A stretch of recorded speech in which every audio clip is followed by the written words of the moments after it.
Hello everyone, and welcome to the Cursed Ones, where we play Dungeons and Dragons whenever the hell we feel like it. And today is something that I think you guys have been waiting for quite a long time. So, without further ado, let's jump into introductions and let's get going with this, shall we? No real need for question of the day, it's kinda just us two, so I guess I will introduce myself first. Hello, I'm Dean, I'm the Dungeon Master, and I play everyone else, and I run this shit show, and today I am here with... Hey, I'm Tony, and I play, a character that some of you might be familiar with, but who knows? Who knows? Who knows? Who knows indeed. And there's not really much to recap here, other than perhaps one thing. That being the last few moments we had with Gideon Godbrand.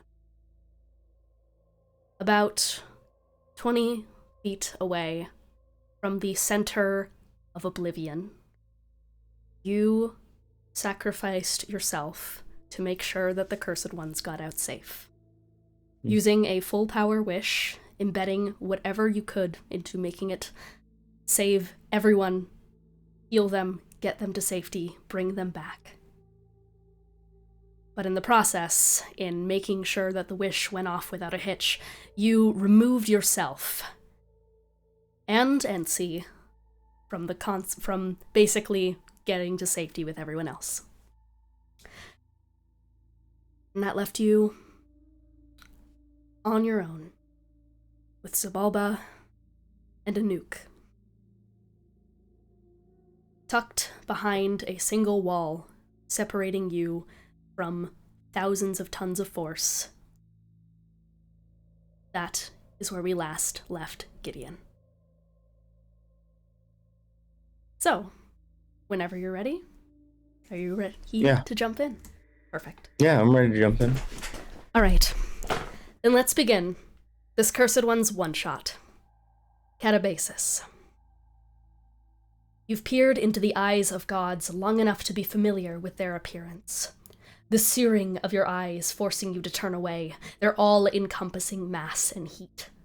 Demolition, in through your eyes and out of all your veins and nerve ends, heat through your ears, pounding your heart in your chest. You know the experience of witnessing a god better than any other mortal. God is a cruel machine.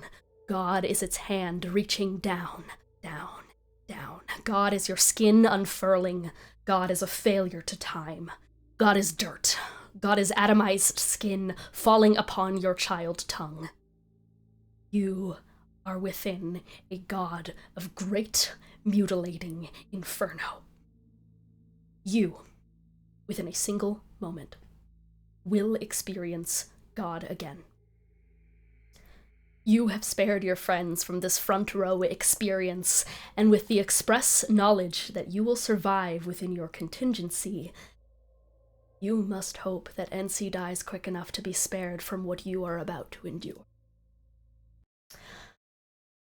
What must first be resolved in this moment in time is your ears. Luckily, due to your higher elven sensibility to noise, your eardrums rupture only within a fraction of a second.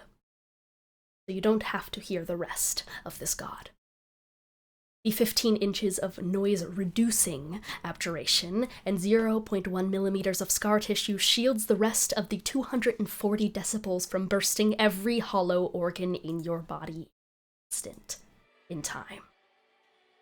Next, the resilient sphere is paused in its momentum by its abrupt collision with the edge of Gideon Godbrand's planar prison, meaning when the spell's concentration dissipates 0.5 milliseconds later, it is the delayed lesser blast of force, instead of the initial, that causes your brain to nearly merge with your skull against the side of the padded walls of your resilient sphere. And what must finally be resolved is what you do when you wake up.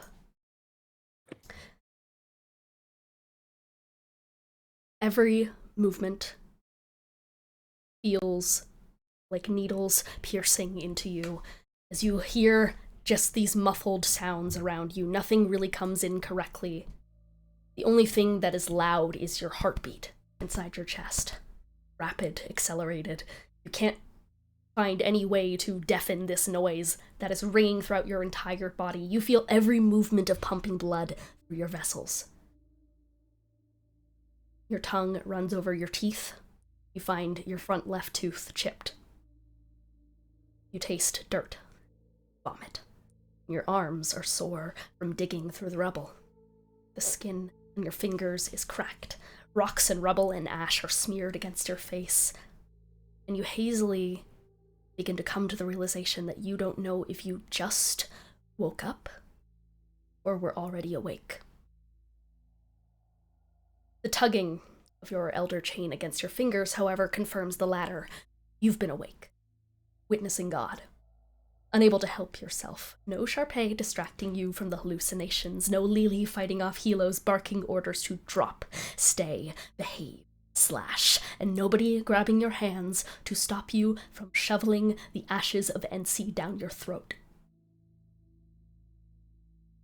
You don't know how long you've been spiraling into madness. But as you sit alone in this rubble, you finally find yourself back in control. What do you do? Well, first things first, I think Gideon's definitely gonna try to at least stand up, see if he can even do that right now.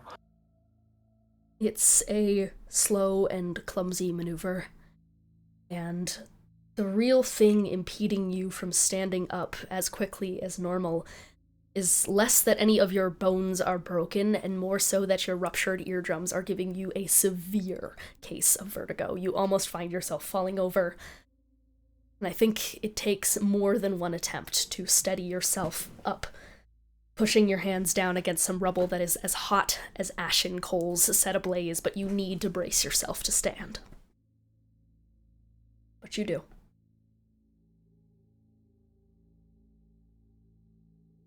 Alright, if that's the case, I'm gonna start. I guess I'm gonna just try to take a lay of the land, just try to figure out like what everything looks like post-nuke. And while I'm doing that, I want to start reweaving my mage armor ward. Yep. Kind of falling into gestures that you've done thousands of times before. This time there's a slight bit of a tremor that makes it take longer than usual. Your head is just ringing. As you look around the scene, your eyes still partially hazy from the blast of light that was sent through them. You see flames rage through the remains of your childhood prison. The blood of your friends that stained the floor has been replaced in the ash of another. Of this room, at least, there is nothing left, nor of the room you found yourself in before. You saved some documents, the ones that you kept with yourself in the Temple of the Gods, still remain on your person, but the rubble damn near buries everything up to the walls. Burning rubble. Burning rubble. Burning rubble. It looks like Sepulturnum. And that is an image that is searing into your mind, and you're not quite sure where one starts and one ends. Flickering flames. What you do see, at least, is that the walls are still relatively intact, just buried by rubble. You get the sense that the planar prison that NC put up as his last act of rebellion and freedom has at least contained the nuke to some degree. Stop it from outright killing you even from inside a resilient sphere that is supposed to block everything, and saving the structural integrity of this place. You're able to clock a door with a great pile of rubble flush against it, and large boulders of broken pillars and chunks and walls stained in NC.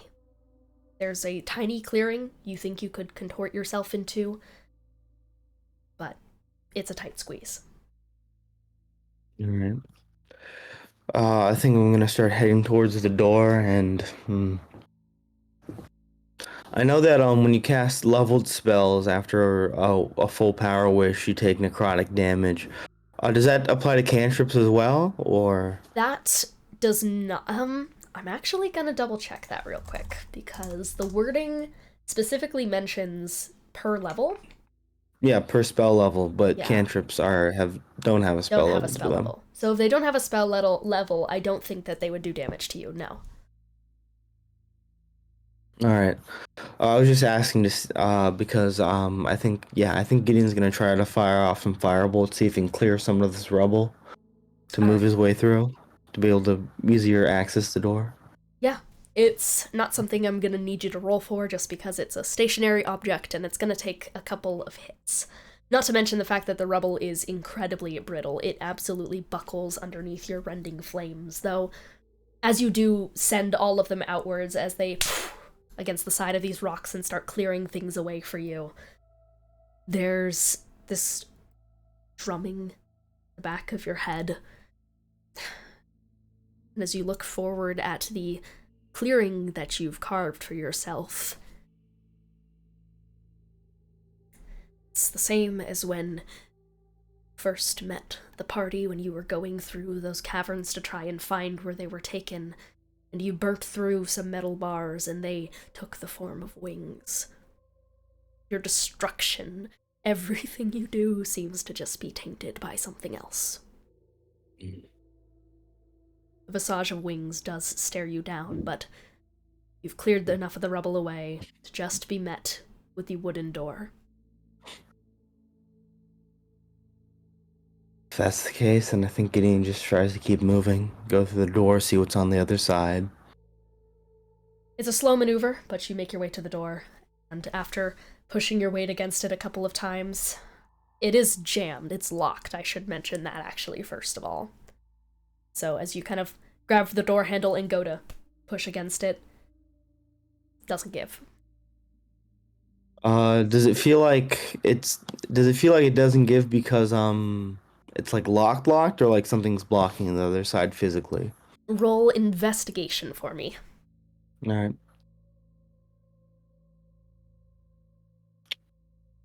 26. It seems to be jammed shut.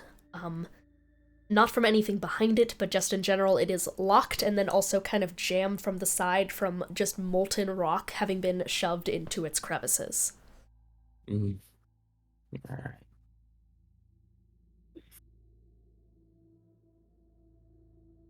That's the case then.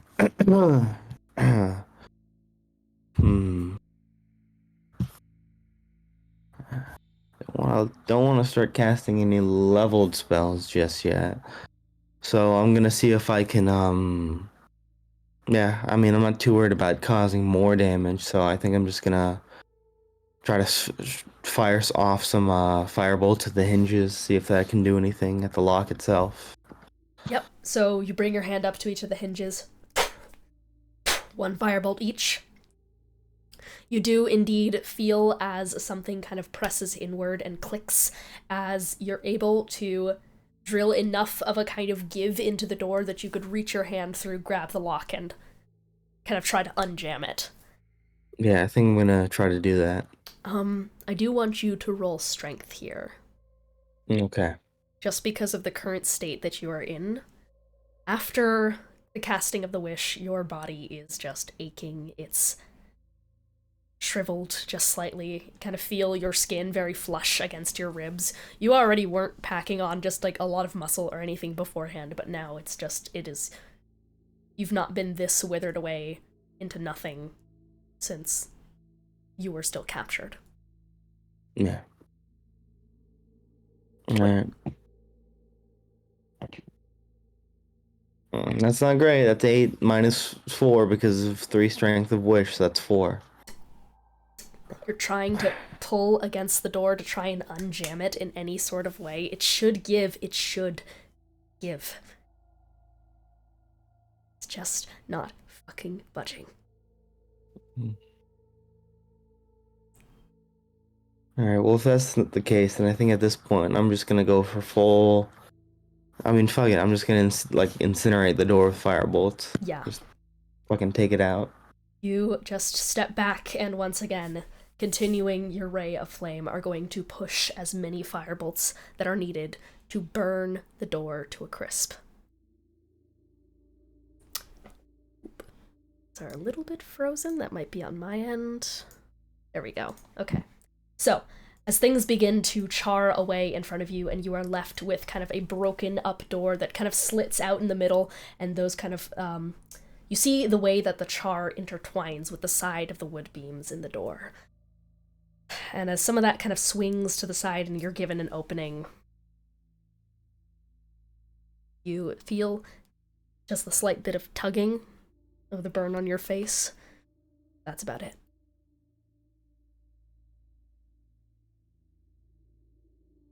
Alright, well, if it's the case, I'll just go through what I've created. Just go through that hole. You walk inside. It frames your back with the visage of wings as you step through. You've only been in Xibalba's personal dwellings a handful of times, and even then, they're foggy. Like an attic in a home you only enter once per year. You've never been able to map it out in your mind like the rest of this place. A haze of smog and dust still coats it all. The smoke from the flaming interior of the rest of the lair begins to seep inwards with your presence as well. Soot tags hang from the ceiling, and flowers that were sat upon shelves bow their bulbs and leaves miserably under the weight of the smoke. The thing about this bedroom dwelling is that Xibalba doesn't sleep. It's always awake. You've never witnessed it rest, sleep, stasis, or trance. That makes the fact that it has a bed all the more confounding. It's also minuscule. It is much too small for you, for Xibalba, for any sort of adult. It's covered in a quilt that has gathered dust from never once being moved. Pillows are stacked particularly, as if nothing more than a decorative display, and there is a single brown button in the bed center. Beside the bed, things hardly appear to adhere to the bedroom aesthetic. More some sort of storage room, shelves that stretch up to the ceilings, no ladder to account for the climb that must be taken to reach most of the things on them. However, despite the size of the shelves that stretch up the wall, they are shockingly barren. The shelf titled Documents has been emptied.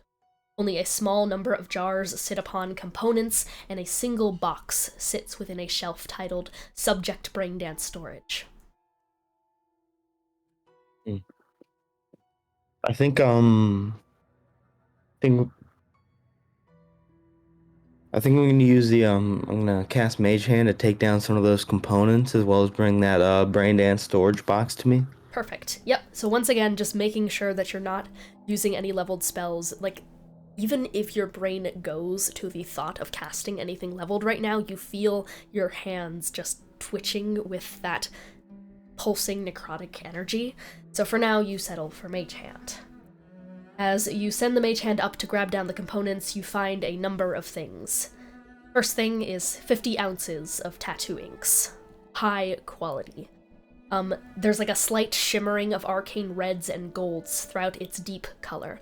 Your own tattoos reflect in the same way, at least the ones it did to you.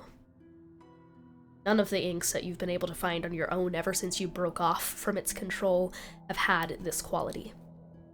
So, you've gained 50 ounces of high-quality arcane ink. Okay. Additionally, from here, you find a number of attunement needles. You've never actually tattooed yourself with the same needles it used to. You've been making do with the ones you buy for yourself, and you've found in your 20 years of freedom that spell-wrought tattoo ingredients are sparse, and are all the more limited by their lack of magic. The needles become the tattoos in most spell-wrought rituals.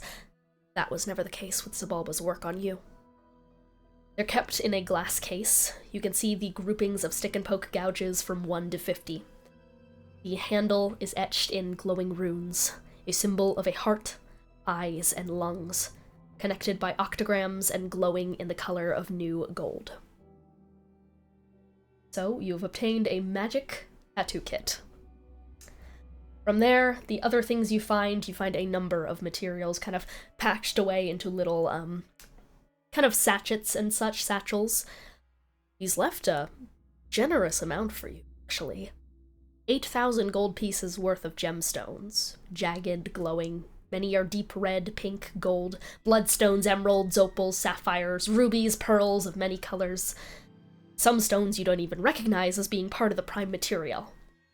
You also get 200 gold pieces worth of fine spellcasting inks, parchments, and basic materials for copying spellwork onto parchment. 200 gold pieces worth of organic remains that are kept in a leather satchel that is cold to the touch. And witch hazel solution. A 16-ounce clear jar of a syrup-like liquid. Gold flakes of flower petals sit at its surface, staining the rest of the liquid a golden glow. And you've felt this enough times now to know what it does. One of the mercies it would provide you with was the witch hazel, though it was mostly to stop you from itching through freshly applied tattoos when you were younger. It never did enjoy giving you touch-ups. It made sure you hated experiencing them just as much as it hated performing them. Witch hazel stops bleeding, calms itching, reduces inflammation, and wards off infection. It has 3 uses of Lester Restoration, and 2d4 healing per use, 3 times, basically. I will make sure to send you all this shit, unless you are already writing it down. I'm trying to keep up with. I mean, I definitely appreciate you sending it, but I'm writing it down too, just in case. Perfect. And the last thing, before we get to Braindance File, there is a minuscule vial of pitch black liquid. You recall it tasted like licorice, but you don't remember what it did. You don't even remember being given it before. You somehow know the taste on your tongue, but it's hazy, and you don't know why your heart rate is skyrocketing so high when you look at the tag.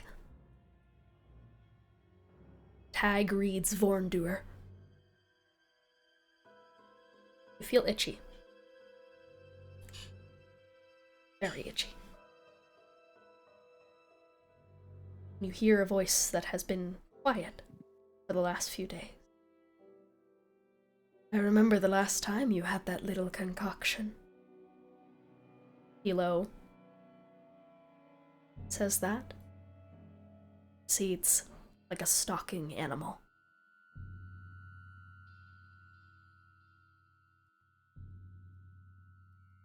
Do you take it? Yeah, I think Gideon does take it. Yeah. Don't know why your hand is shaking so much when you grab it. But you do. You put it with everything else. Unless there's anything else you wanted to do with it. Not at the moment. Then the mage hand pulls down the small box. It's never mentioned what a brain dance is. You're not quite sure what that means. Is it fair to assess that Gideon cares deeply about the protection and stability of his mind? Absolutely, yeah. Definitely, that's like one of his top priorities. He doesn't want outside forces in. Yeah.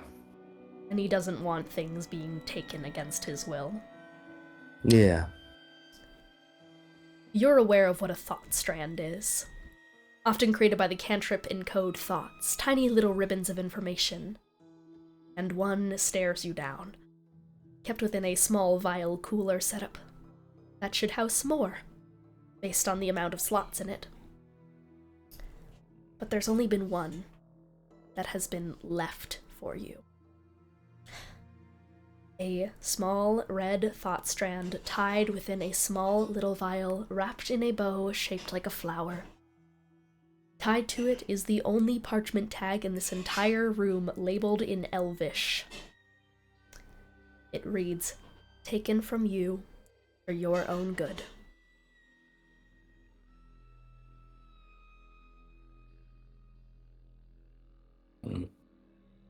I think Gideon's gonna take it, and well, he wants to. He's not gonna open it or do anything with it yet, because I think he really wants to, but he feels there's more bigger priorities right now. So he's just gonna have to deal with. Yeah. Go ahead and elaborate more if you want it to there on the mental state. No, I was just gonna say, just trying to keep moving forward with everything going on. So I think at this point, I think I'm gonna maybe toss that cot a bit with a mage hand, see if there's anything hidden in there, and if not, try to keep moving. You touch around at the cot, the mage hand a couple of times. The only thing that you're able to pull from it is that tiny little brown button. A little bit of string attached to it. You take it or leave it. Can I look around for a tag real quick, just in case? Because I assume the string is like from clothing, but yeah, you know. Roll investigation. Cool. That is a 16. 16. With a 16, apologies. With a 16, there's no tag attached to it. It does seem to just be a small bit of kind of caramel brown string that was attached to it, clearly attaching it to something at some point, but it has been removed from whatever that is. Does it... can I do some sort of arcana check to see if it's magical? I could do detect magic, but I'm very hesitant to cast anything right now. Yeah. So yep. just like... So I don't need any big specifics, just vaguely, is it magical or just a button? Roll arcana. Alright. That is a 32. You keep your... I'm assuming you're keeping your relative distance before you make any firm deductions about it. Yeah. So from your distance with the mage hand still just kind of holding it up to at least give you a better look, you look towards it for any sort of magical artifacting, for any sort of runes, anything like that. And you look, and you look, and your eyes are getting a little bit hazy. You blink awake. Awake, you were never asleep. You don't fall asleep, you trance, you're an elf. Saw something for a second.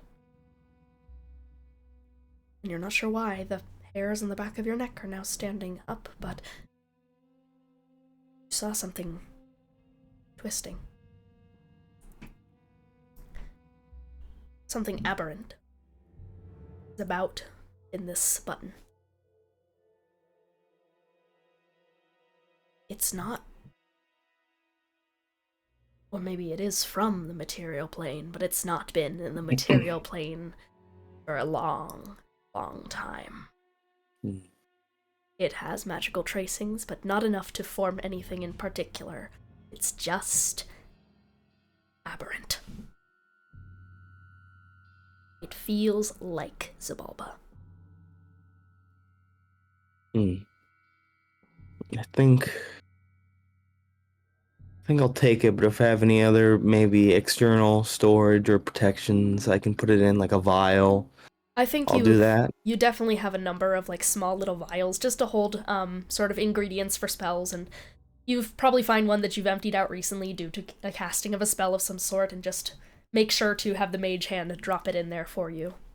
You seal it up. Place it with everything else. Believe you have sufficiently looted the room for about all that it has. If there's anything else you want it to look for, let me know.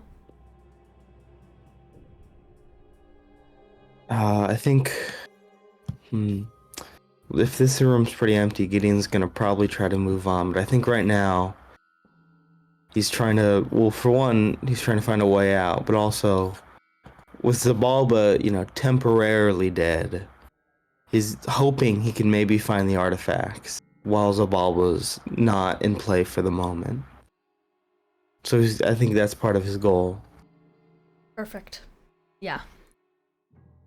So, with this room behind you now, you step forward and head towards the door on the other side of the room.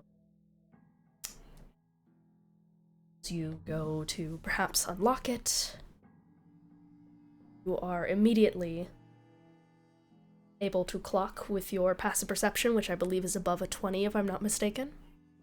Yes.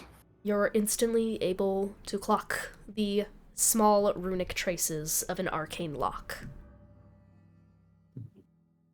on this heavy onyx-colored marble door, dotted in streaks of pink and red. It is arcane locked. Oh, it's arcane locked? Alright.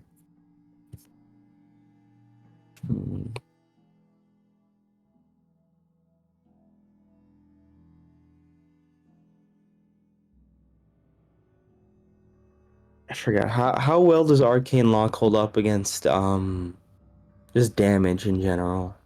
If I'm not mistaken, the object is more difficult to break or force open. The DC to break it or pick any locks on it increases by 10. I would make you roll to see with, like, spells and such.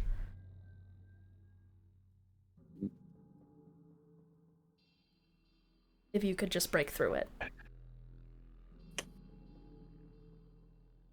Alright. If that's the case, then I think, you know what? Let's just take, let's go, I'm gonna take the non-magical approach now. Can I try a Thieves' Tools check? You absolutely can. Go ahead. Alright. The DC is heightened by arcane lock, but you are going to reach into your pockets, pull out a number of small lockpicking ingredients that you've stored up over the years. Go ahead. Alright. See if we can get anywhere with this. Alright, that is a... Yeah, no, I don't think that's gonna do it. It's only an 18. Yep, so you are going to reach the lockpicks in, and you know the motion so well of doing this. You've been trained of how to pick locks before. It taught you, amongst other things. And you swear it should click in. You hear the first one, find the second, and every time you go for the third, the arcane lock pushes you out. Alright. Let's see if that's the case. I have my items, right? Yes.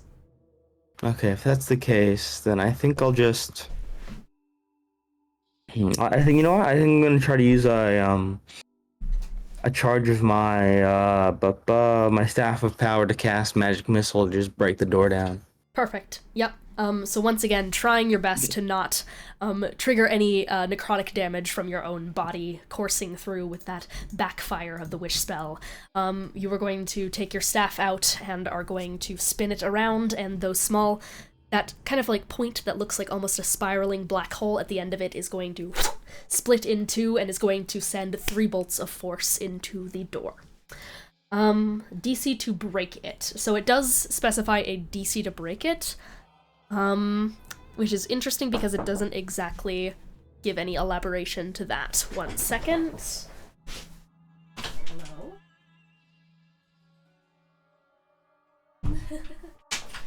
No? Well, I mean, doesn't it mention specifically the DC to break the lock? I mean, this might just...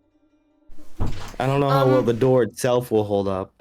The lock. Oh, that actually makes sense. If you're going against the door. Okay, yeah, I think that makes a little bit more sense. I'll just blow up the door. Blow up the door. Go for it. So, yep, 3 magic missiles are going to slam against the door, and indeed, you make a crack throughout the marble. Cracks outwards, begins to crumble inward. And as the door starts to crumble in front of you, what you are hit with first is a smell. Your ears are still shot and ruptured. You are partially deafened right now, but that smell is poignant. Not only that, but there is a taste in the air as a steam brushes through the door.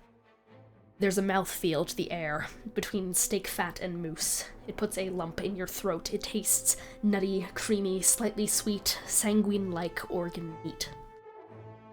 The room before you centers around a crimson pool. Symbols are etched into the frame of cobbled bricks that lie around it, and steam drifts off the surface of the bloody water. Candles are lit upon the ground of marble. The walls look like sunstone carved in the shapes of draped flesh. It does not look like any of the interiors of the rest of this building. Deer-skulled statues figure around the room in many different sizes, and they're all carved from bone, if they're carved at all. And the water isn't still. There's a path of blood mixed with the many puddles against the floor, trailing slowly and miserably out towards a door at the other side of the room.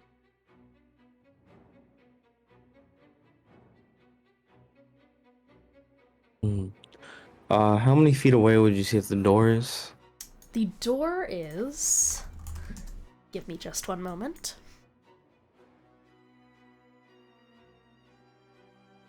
I have the answers you seek. From where you currently stand, the door seems to be about... So you're in the doorway. Or I guess before the doorway. Yeah. Yeah, okay. Because you were stepped back by the time it took you to, so... You should be about... Sorry, it's just taking...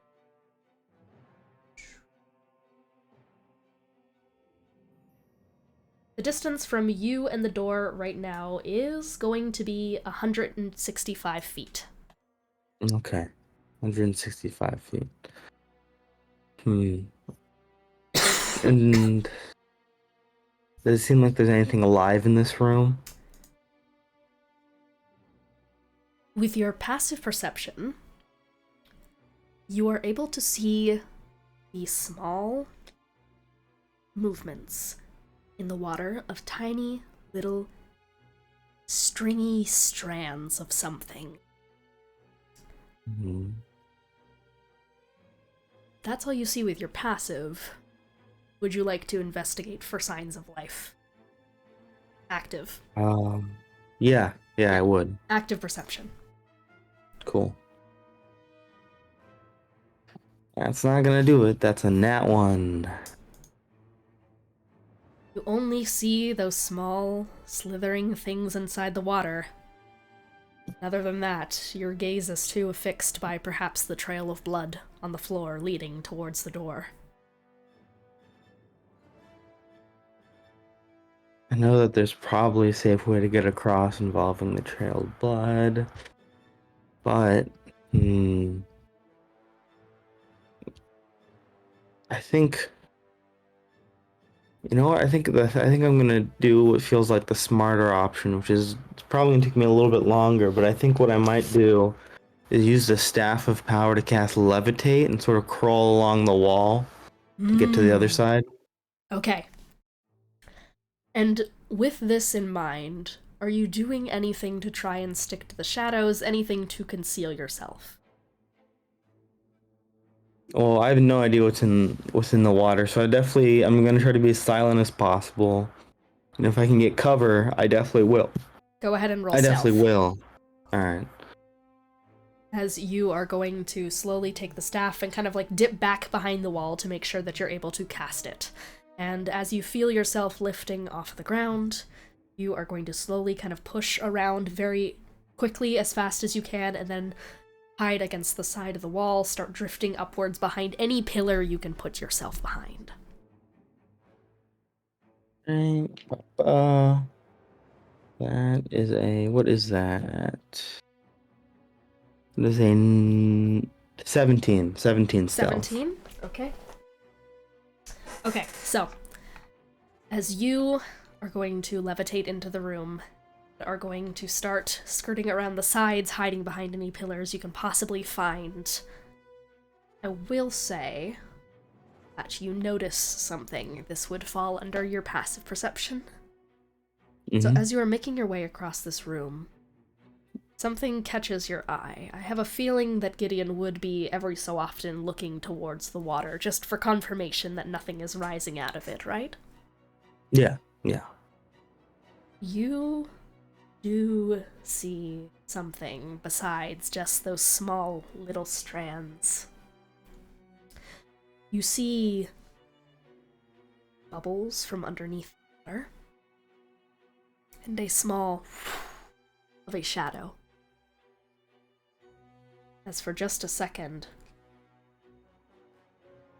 6 tendrils rise out from the liquid, topped with frosted, glassy eyes. And by the way the shadow suggests, underneath whatever this is big. You're able to duck behind a pillar. You do not move. 17 stealth. You feel its eyes scan across the pillar that you are behind. You really have to concentrate. Your ears normally don't fail you this badly, but they are ruptured, and so everything is muffled around you, but eventually you hear what sounds like it receding back in a tiny, minuscule splash. But as you peek back around just slightly around the pillar, notice a golden glint in this liquid. Old God Gold.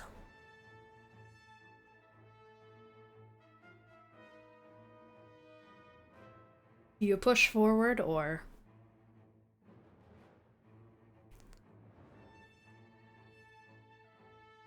I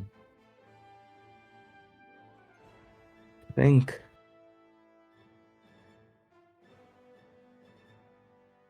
trying to think of... I think I'm gonna...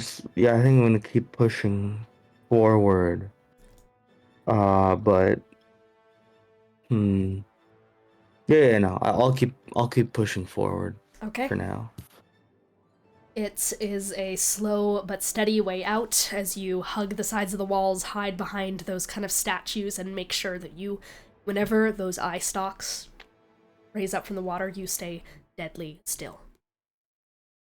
Could I make a check to see if I could, if this is like a colossi, like maybe, like the same way Hilo is corrupt, that's been maybe Roll. Made a bit more aberrant or something? I'll let you roll history or religion. It's your choice. I'll do history. That is a 16. With a 16, this is not a colossi. That much you can tell by just the aura emanating from it. Hilo has an aura to it. You've not met any other colossi yet, but you've been with Hilo enough to know the presence of a colossi and what it feels like. This feels more akin to that button that you found. Whatever this is. As it every so often seeds and checks back out. However, I will note that as you take another check at what this thing is, you also understand that that old god gold is not attached to whatever this thing is. That is something separate inside of the pool. Oh, interesting. Okay. I think... Alright, well... is there any, like, specific places old god blood is flowing from, or is it just ambiently, like, sort of traces of it within the pool? It's the glow of old god gold. It's the color of it. It's not blood, per se. It's just that color. Okay. Yeah. Alright, I'll definitely keep that in mind, but yeah, I think I'm just gonna keep moving. You make your way to the other side of the room. I'm assuming you don't even touch down when you get towards the exit door. You're still just hovering. Yeah, I think... Yeah. You see the trail of blood leave up towards the doorknob. And you also see a slight crack against the door, as if someone else had tried to break out. Alright. You also have passive perception over 18, so you are able to notice the alarm sigil that is on this door. It's an alarm sigil. That's not great. Alright. Let me think. And the alarm sigil has been drawn in whoever person's blood this is.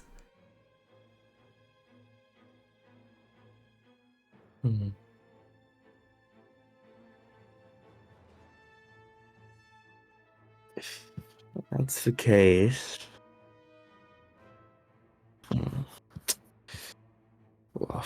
I might... Yeah.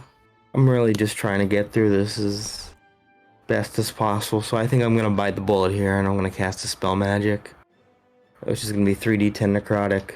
All right, yeah. So, biting down on your own teeth and just making sure that you, once again, don't make a noise. You are going to reach a hand out, and you feel as your joints just ache and such, as the necrotic damage acts more like fluid in the sense that wait. Actually, wait. Yeah. Sorry. No worries, no worries. I completely forgot. I have the ring still. You do. So I'm gonna use that. I'm gonna use one of the charges of the ring of spell absorption to do dispel magic. Perfect. Okay. So 3rd level. Yep. So from this ring on your hand, you are going to point it forward, and a small bit of abjuration is going to shoot out from it. Just out of curiosity, I'm going to... This is a magic item, so it actually wouldn't use the verbal component or somatic. So you're good. Yeah, that's well. How we've determined how that works. How that works. So, as if this was being casted by subtle spell, therefore, nothing that would give away your position in a way to make you re stealth. The alarm is broken. You see as that glyph upon the door loses its glow. It should be disarmed. Okay, then I'm gonna very tentatively and try to quietly open the door and go through it. I want you to roll stealth as you are opening the door to make sure that it does not make any noise from you pushing it open. It is unlocked and unsealed, so you just have to open it. Alright, okay. Okay, that's a lot better than I thought. That is a 14 plus 9, that's what? 23? I'm bad at math. 23? Perfect. You are used to being quiet. That has been a thing that you've held for even before Sepulturnum fell. You know how to be quiet. Especially when traversing a home, especially when opening a door.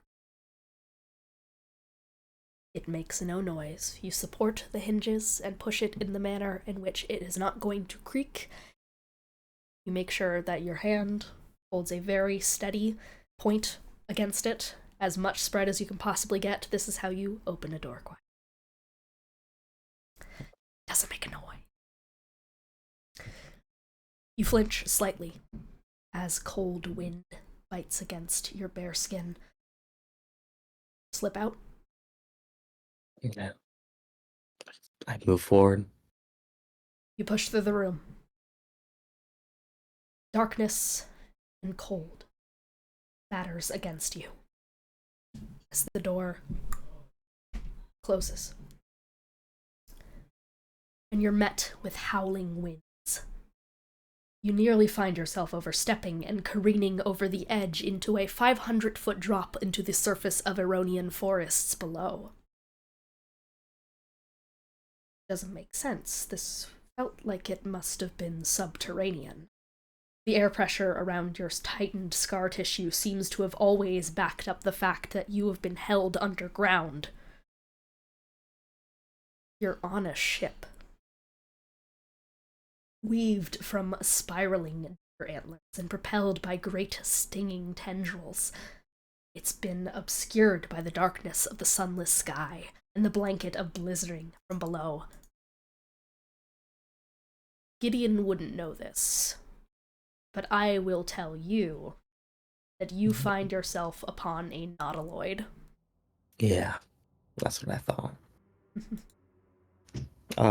Obviously Gideon doesn't know what it is, but can I roll some sort of check to see if maybe this was just a door connected dimensionally, this connected Arcana. to somewhere else, or more of an maybe bigger on the inside sort of interdimensional thing? That is gonna be I got a 2 on the die, but that's still plus 17, so that's a 19.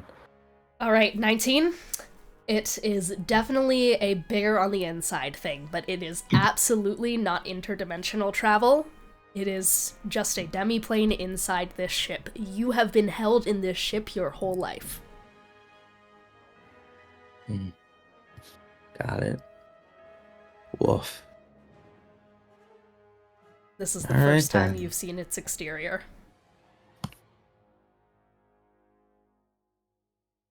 So, Behind you is the door back inside.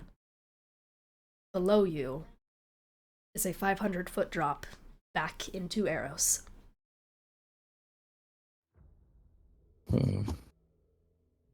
Now, with levitate, I could potentially just jump and then eventually reach the bottom without any issues, but I do want to look around a little bit before I maybe go that extreme yet. So, sort of look around for any other doors or anything notable is kind of what I want to do. So, making sure that you do not go too close to the unguardrailed edge of the Nautiloid's deck exterior, you are going to try and peer around throughout the ship to see if there are any more portholes or ways in. You're able to find yourself up a couple, flights of stairs onto the top deck of this thing, of which it's pretty much just a great lookout, with a couple of runes etched onto the top of this kind of grand vehicle. You're able to finally get the sense of scale of this thing. This vehicle is near the size of a small town. You don't know how it could have been in the material plane for your whole life and never have been boarded by an outside force once. It doesn't have any cloaking mechanism on it. The arcane runes aren't invisibility in any sort of way. It's just to keep the ship propelling. Doesn't appear to be any other doors inside.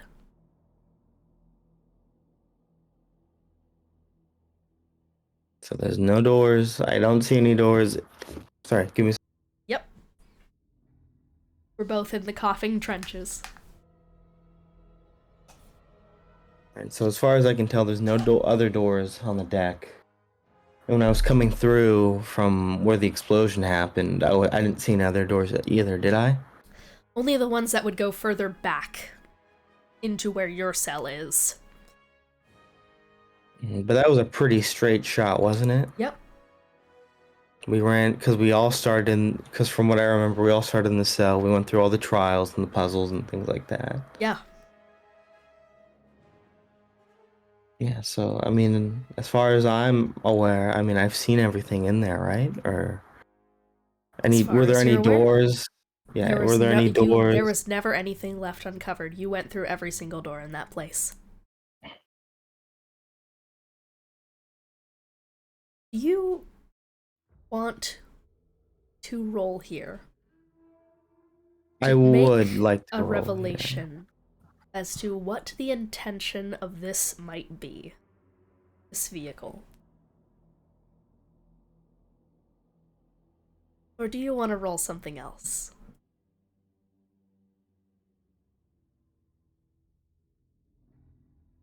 Okay.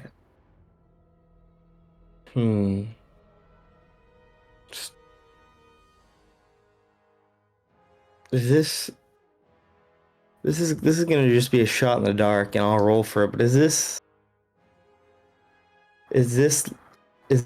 massive nautiloid just for this specific configuration of rooms? Like, it's just Gideon's cell, and then some other stuff, and then the trials. But then but there's maybe more nautiloids with more. I want you to roll insight. Basically, you're inciting what Xibalba might have done here. Alright.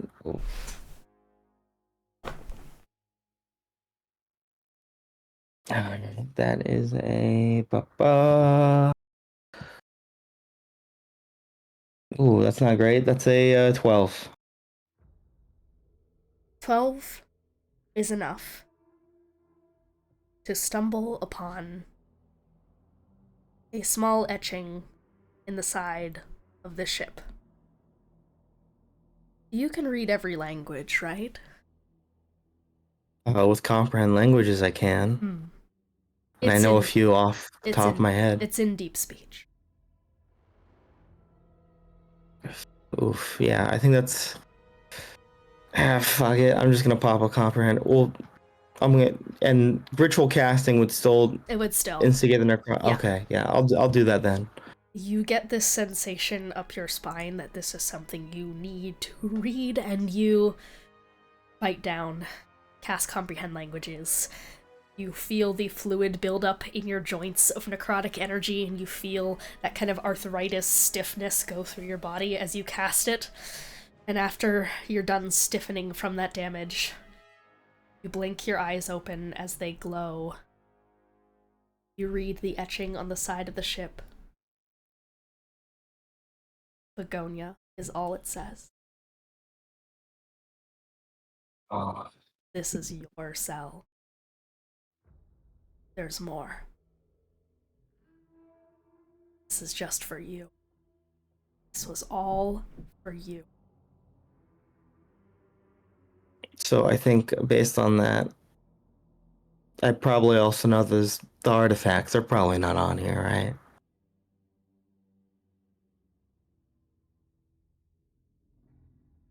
Who is to say on that regard? Yeah.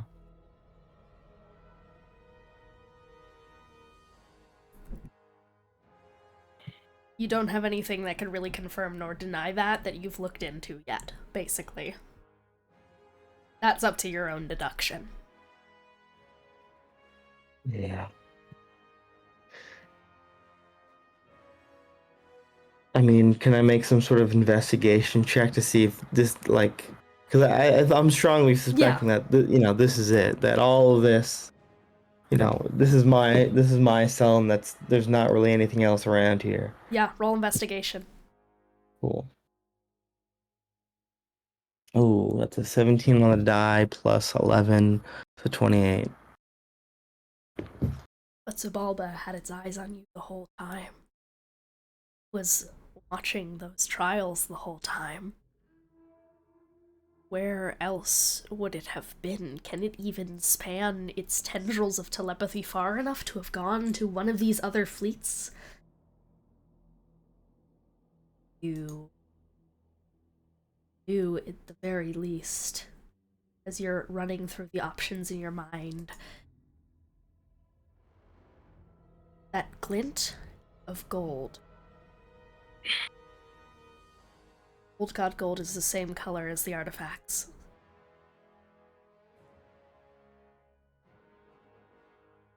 It's a theoretical. Yeah. Alright, well then if that's the case, then I think Gideon's gonna start walking back towards the door, because his thought right now is, alright, well this is my cell, if this is where I was kept, why did Xibalba choose to put that creature on here, too? You turn back around. Are you still stealthing as you open the door? I don't think I've opened the door just yet. Okay. I think I'm gonna get up to it. Yep.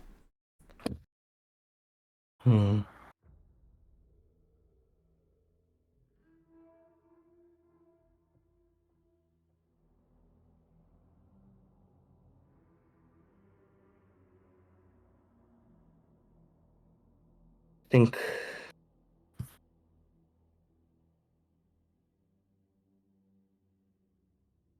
you know what? Yeah, I think I'm gonna tentatively open the door. What I want to do is I'm gonna hold the staff, and I want to prepare an action to cast Hold Monster if it tries to attack me. But I think I'm gonna open the door, and I think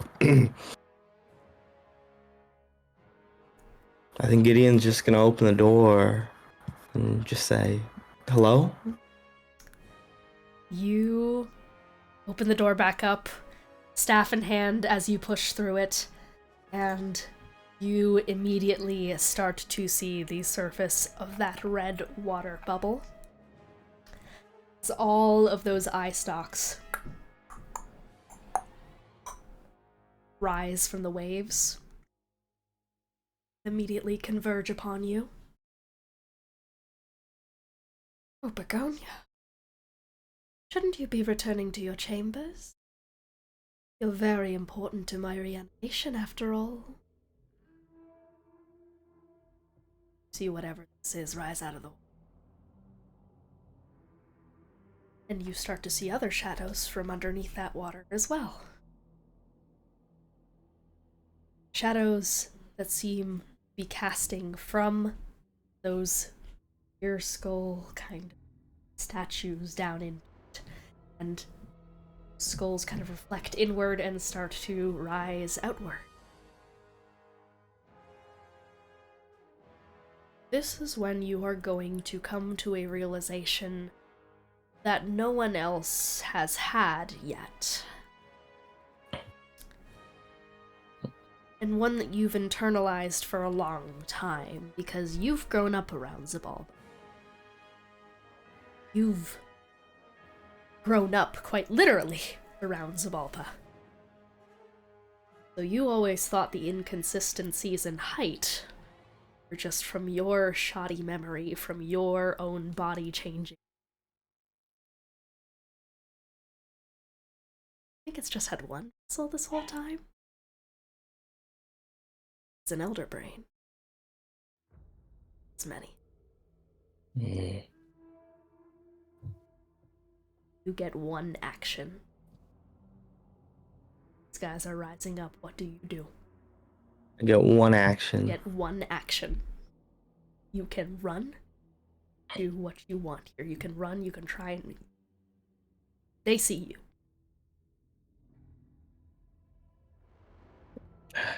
Shit. Okay. Okay. I think I know what I want to do. I just need to check something real quick. Okay, cool. Yeah, no, I know what I'm going to do. Okay. Dispel magic has a range of 120 feet. Can I use that through the staff to, Can I use that through the staff to hit the runes keeping this thing flying? Oh shit, I know what you're doing. Okay. Those are on top of the ship. You've just gone back down to the bottom layer. So I am going to say... Okay, is it? Oh, okay. I Yeah. thought it's a significant... Yeah. It is... Walk down? I didn't it's realize 60 that. feet. Alright, well, However, it is 30 feet to the edge if you just want to fucking jump.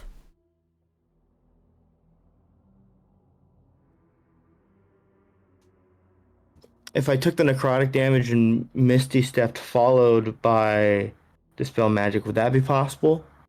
I think so. Okay. Should I be rolling the necrotic, or are you gonna do it? Oh, you roll the necrotic. I trust your bookkeeping on that. Okay, cool. Let's see, it's 6 for that. Comprehend, and then 5, 2. All right, cool. As this realization goes through your mind, what just immediately snaps through Gideon's head to get him to act this quickly? I think his first thought is just, I need you. I need Xibalba gone. Like, I'm tired of dealing with it. Even when it's dead, it's still here. Multiple vessels. I just need it gone. So I think just fights through the pain. Just like just the revelation that this massive thing is just for him. Is just I think it makes him more angry than anything else. You just grit your teeth down in just... So you are going to bite down as necrotic kind of... That energy is going to go through your fingers and such and wrap up through your whole body as you are going to misty step onto the stairs. Run up, you hear the sound of movement behind you as... Just, once again, everything is deafened to you right now. These voices are inside your brain, as they always are. Oh, you don't need to run. I promise it'll all be fine in the end. Just return to your chambers. You'll be alright, Begonia. You just bite past this and run to the top of the ship and are going to take your staff, swing it around in your hand, and are going to raise it up over top of these runes and are going to slam it down in the center. You're going to need to roll for this, because this is a 9th level spell keeping this up. Cool. But you're an abjuration wizard. You're good at this. I think I got this on a 9 or higher. I'm not using this dice. That dice sucks. I just gotta get a 9 or higher on this. That is exactly 9. Holy shit. Ooh! Exactly 9 is gonna do it. You raise your staff into the air. You're saying and or thinking.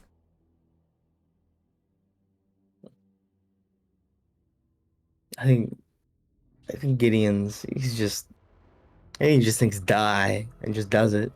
He's just tired of this shit. You slam your staff down in the middle of the nautiloid's back.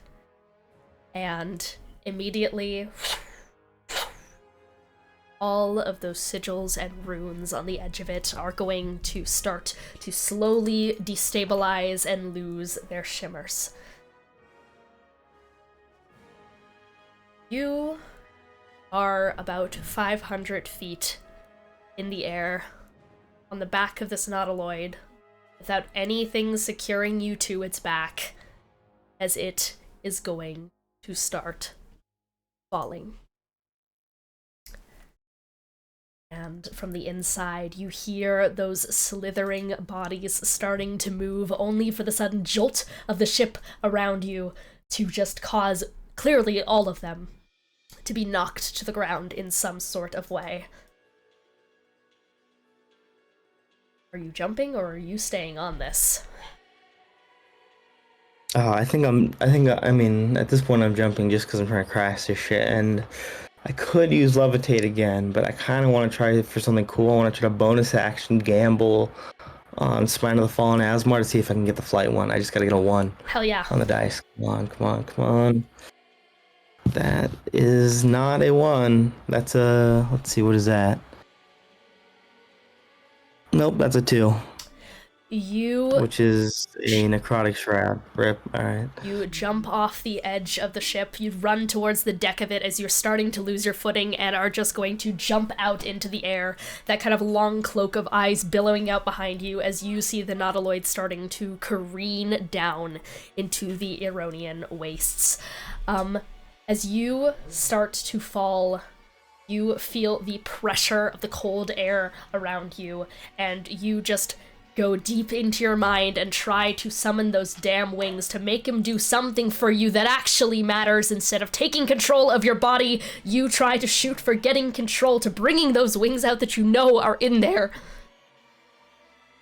Instead, all that comes out is just a wave of necrotic force throughout you.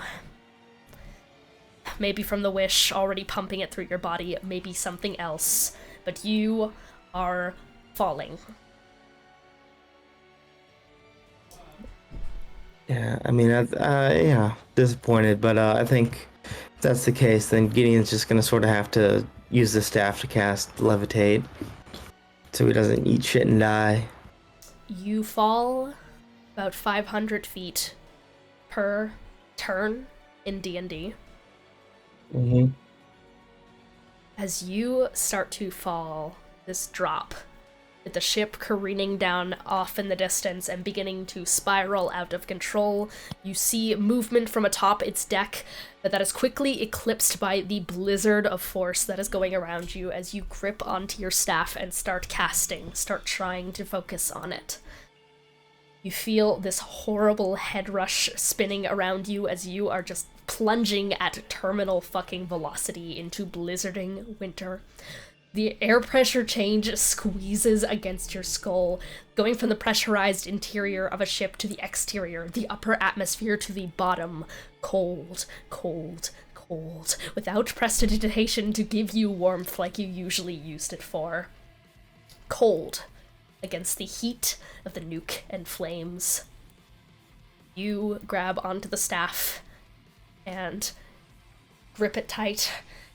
As you plunge towards the earth, you swear sparks are coming from your body from how fast you are jettisoning towards it.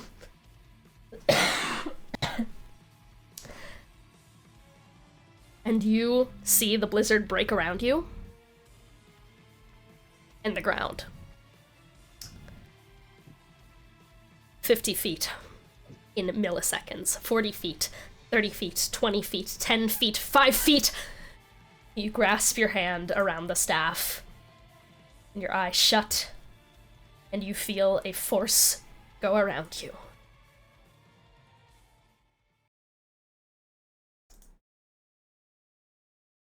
All you see is white.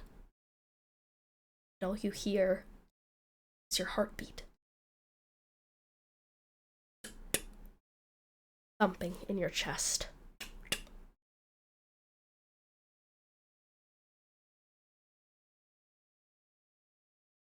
You don't hear a crash. Don't feel pressure of the ground shaking from a town-sized thing collapsing to the ground. What you hear instead, something perhaps you didn't expect. Your first language is Elvish. So why does what is so clearly a form of Elvish feel so incomprehensible to you? Why do you feel yourself only catching a couple of words? Maybe it's because it's muffled behind your still ringing, broken eardrums. No, you just don't understand this dialect. Someone I above will you say I is still have speaking comprehend Elvish. languages up. How long does that last? An hour. No, you don't. And it's not concentration.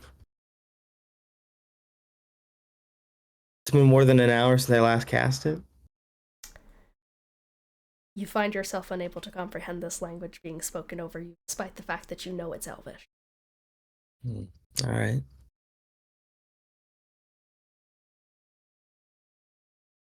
Your eyes are still quite bleak. As you blink them open, you don't see frozen wasteland that you were supposed to land in, that you are quite literally 5 seconds and just inches away from when you casted Levitate on yourself. Feel something soft that you're laying down on? You're on a bed. You're on a bed.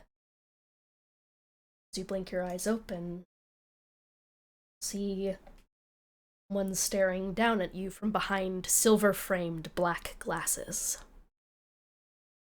She has 2 very different eyes, one a deep hazelnut brown and the other clouded in cataracts, peach-colored hair thrown into a ponytail, and a kind of deer-like mask of pink skin that frames her eyes down to their kind of long upturned nose. And their elven ears twitch as the bed creaks behind you, slightly sitting up.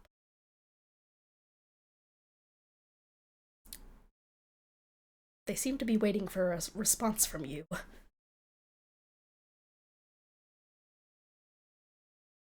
Waiting for a response, and I think Gideon I think if that's the case, Gideon just says, can you repeat that?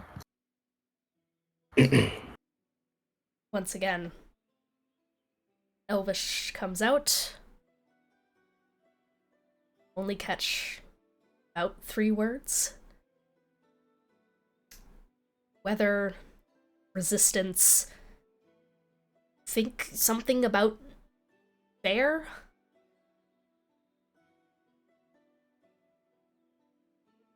Do I have my items with me still, or? You look around, you see they've been laid out on an end table. Okay.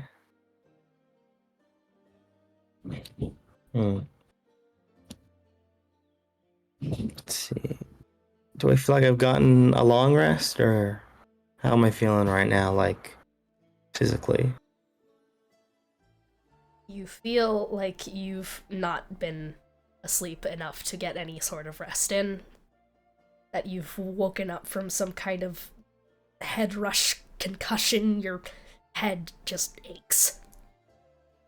You were so filled with adrenaline, just getting up and trying to find your way out.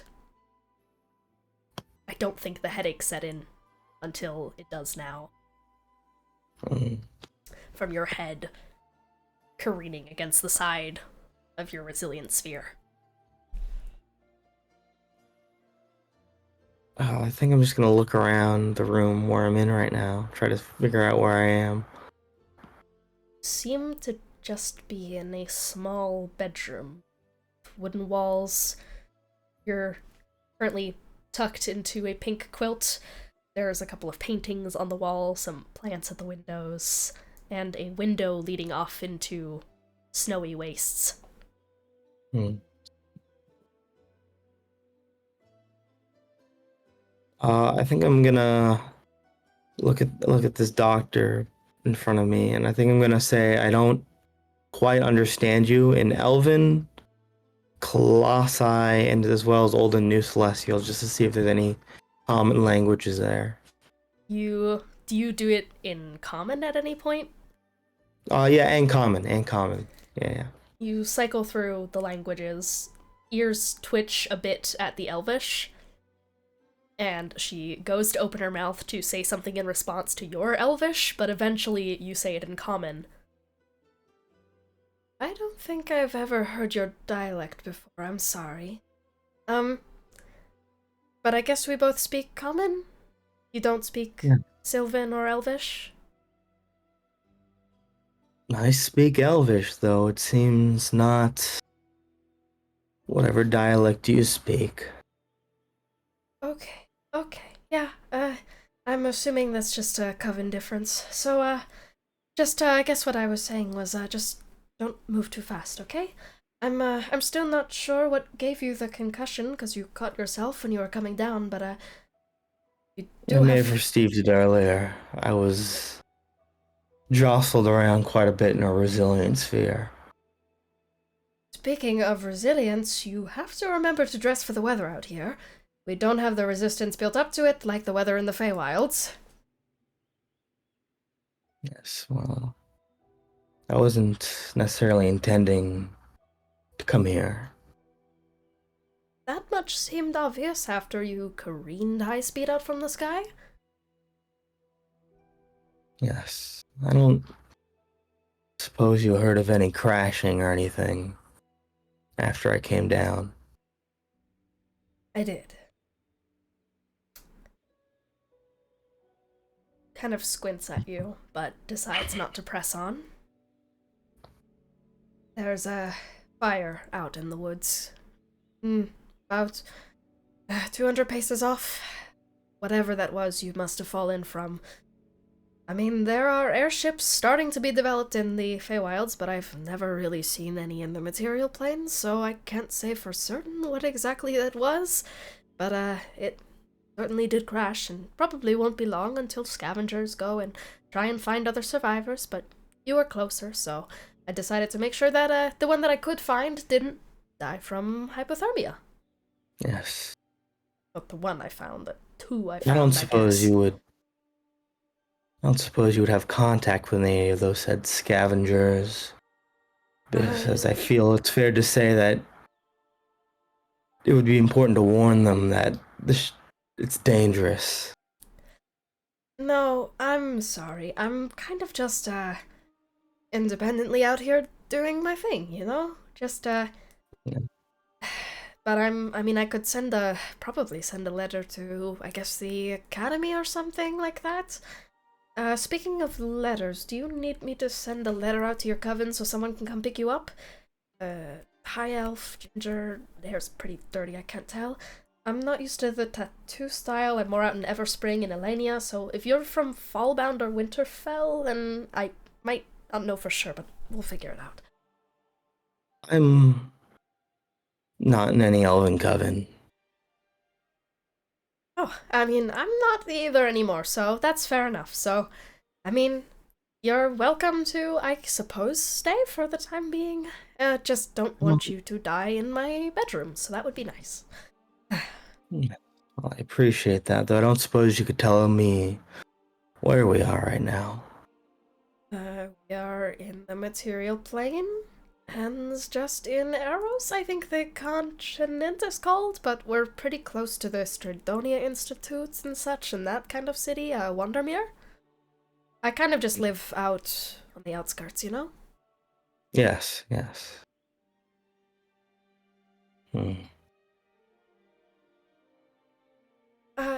Just out of curiosity, do you happen to know a blue orc man who also might have fallen from the sky?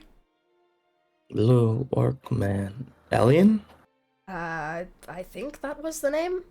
He's also here, awake, recovering, but can't walk on account of his tendons all being severed.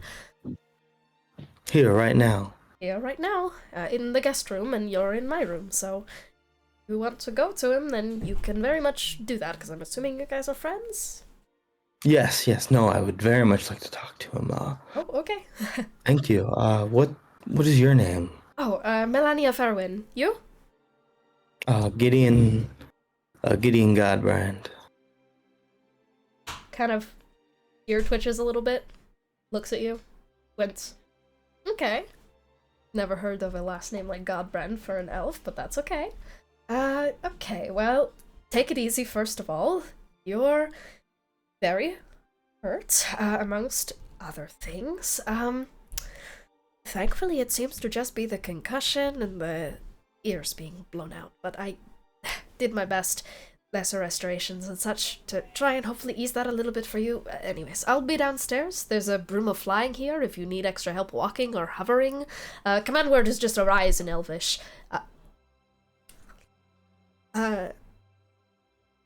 We might have different dialects though, so I guess just... Yeah. Arheisen? It would be that. There's also some stuff to eat and drink down. There's stew, bread, mead, coffee, tea, washroom to the left, washcloths in there. Just, you know, call if you need anything. Yes, thank you. I'll make sure to do that. Thank you. Yeah, I'll write a letter to the institution and say it's dangerous. Is that right? Yes, particularly dangerous. Okay. Well then, just call if you need anything. I'll do that. And I think Gideon starts heading towards the alien's room. Yeah. There's a small room off to the side. Melania kind of walks downstairs and just gives you a almost eyebrow raised look. She goes downstairs. She's kind of trying to figure your deal out per se, but can't seem to place it, so she just heads down to what sounds like a bustling, just small cabiny home. And you find yourself at another kind of like rounded door. You knock or just head in? I think I knock, and I Gideon does say, "Alien," Gideon? and then he opens the door. Holy shit. Okay. Where are the others? I'm not sure at the moment. I had to send them away with a wish spell. Eyes kind of squint at you. Shit. In a very bad situation. Xibalba was there. A good chunk of them were fully dead. So I had to make a risky choice You lost to a get them wish. out safely. Yeah. But they're alive and they should be somewhere safe, though I couldn't tell you where. Okay. That's an issue, I guess, for later. Issue for now.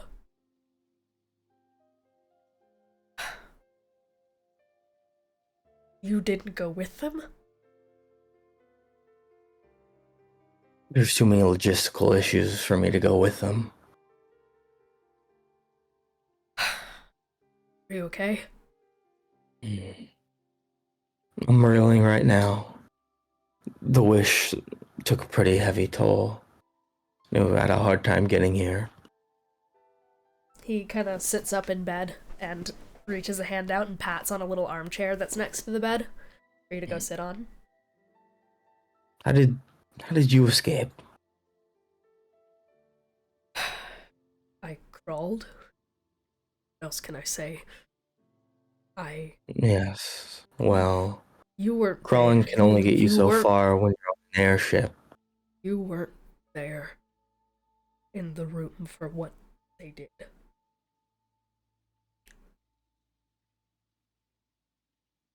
You were... I was brought inside this room, and the party was there with Jesper, who... Well, I guess we found out who the fucking traitor was. It's me and a kid and they chose me for the kid, and Lily... God. Oh god, why did they choose me? Do you mean Malenko? I think Jesper's kid. I don't know why they had to choose, but one of us had to live and one of us had to die, and Arden just grabbed me and ran, and I looked up and I saw Lily move and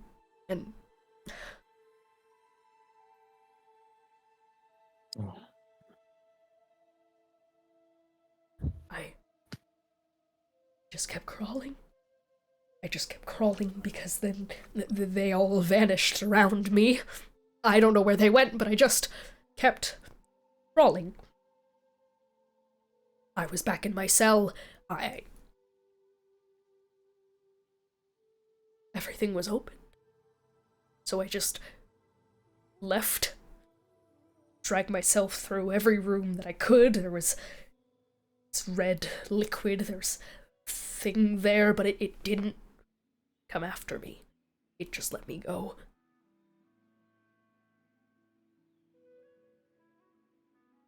And how did you get here?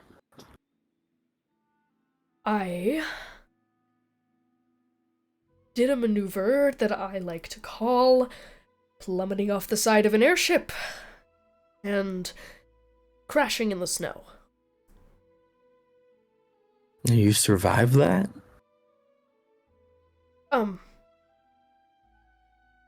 Not fully intact. Kind of pulls away the blanket a little bit, and you just see pretty much nothing. There's nothing past just like his thighs. Oh. She had to amputate them, and Xibalba, that thing, holds up both his hands, to which you see, like, they're pretty much fully slack like this when he raises them from the tendons that have been severed. Stop him from casting. He couldn't even cast, though. Oh. I don't... I'm so sorry, Alien. I mean, as you're already aware, I don't have wish anymore, so I can't replicate regeneration or anything.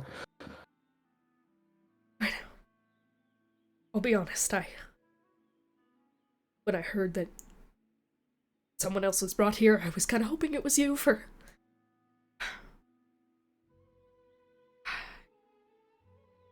I'll get used to it.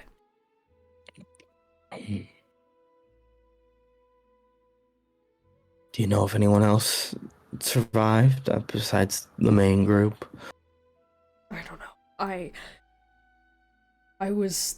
They didn't feed me. I was awake for however long in that dungeon I was kept in, and I didn't see anyone else. The only thing I saw was when I was teleported there, and... No. Told you the rest of the story after that part, so... No. No idea. I have no idea who was even in there, besides me and Malenko and you guys.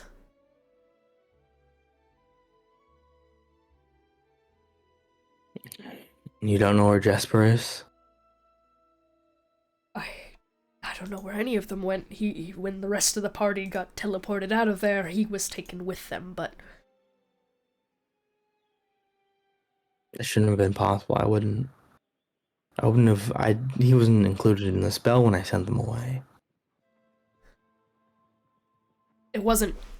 This was, I think, before you got there. I was stuck in that room with them, and they were sent somewhere else. I think that thing did it to him. Yes. I was left with a little girl's corpse. Do you know what happened to her body? Tried to crawl to it, to maybe give it a burial or something, but sometimes I find myself lucky from my curse that I can't see all the atrocities in front of me. But I never like seeing just the implications and not what things actually mean. She was surrounded in necromancy. And then was gone. Okay, then. There is quite a bit going on right now with Xibalba. I should note about that necromancy. It was something else from another plane reaching out to take her. I think the ethereal, though I've not seen enough interplanar magic to be able to really tell them all apart. I'm not entirely sure what that could have been, but... Was Elian there for the lich reveal? Like, in that room? No, he wasn't up there. Yeah. No, yes, with Xibalba, things have gotten significantly more complicated. How so? We've,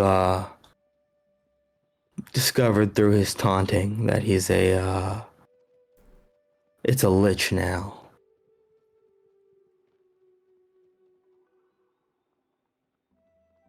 That's impossible. It's just a fringe theory. Liches.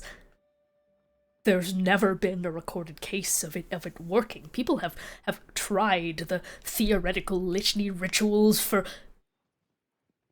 Liches don't exist. They're a fringe fairy tale, Gideon. Liches aren't real. It can't... And to my understanding, before a few days ago, no mortal had ascended to true godhood. That seemed to have that's changed recently, though.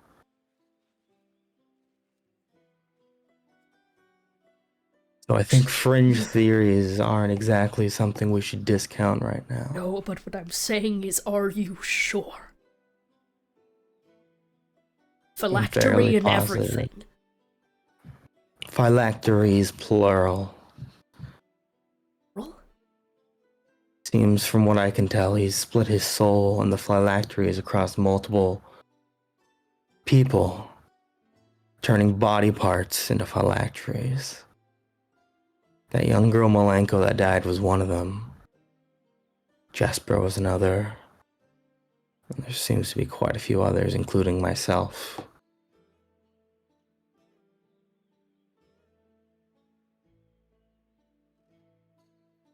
I've never wanted to intrude, because I've always thought it was just your curse or something that you wanted to hide, and I have a unfair advantage when it comes to being able to see people's magic. I've always wondered why your spine has... why it has magic aura on it. Hide what it does. I'd reckon that's to hide what it really is. Gideon, that's your spine. Yes. Makes it quite difficult to deal with and destroy it without killing myself, which I think was part of the point. I imagine most of the phylacteries are like that. Put onto some part of the body that someone would die without.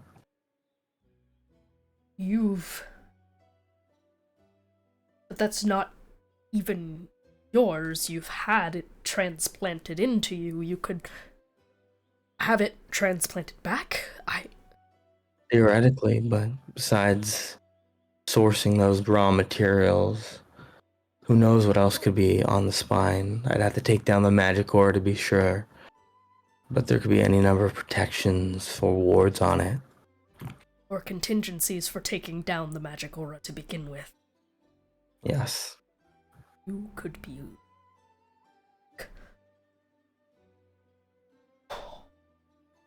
That's just me, I don't know. He gave us a glimpse at some of the people, but for all we know, there's even more phylacteries out there we don't know about. Malenko's body was taken away. As for Jesper, I don't know what they've done with him.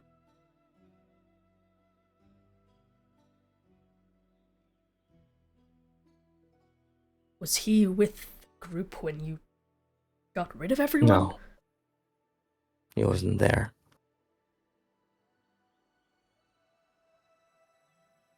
There's one thing he's good at, it's escaping. Yes. So we have But I'm not there. And we have fucking Lich on our hands. Yes. In addition to his already formidable psionic powers. I've only been able to see that thing for but moments. I've been waiting for a moment that I could sit down with everyone to brief what little I've been able to tell about its magical signature, but... Gideon, its psionics are very weak.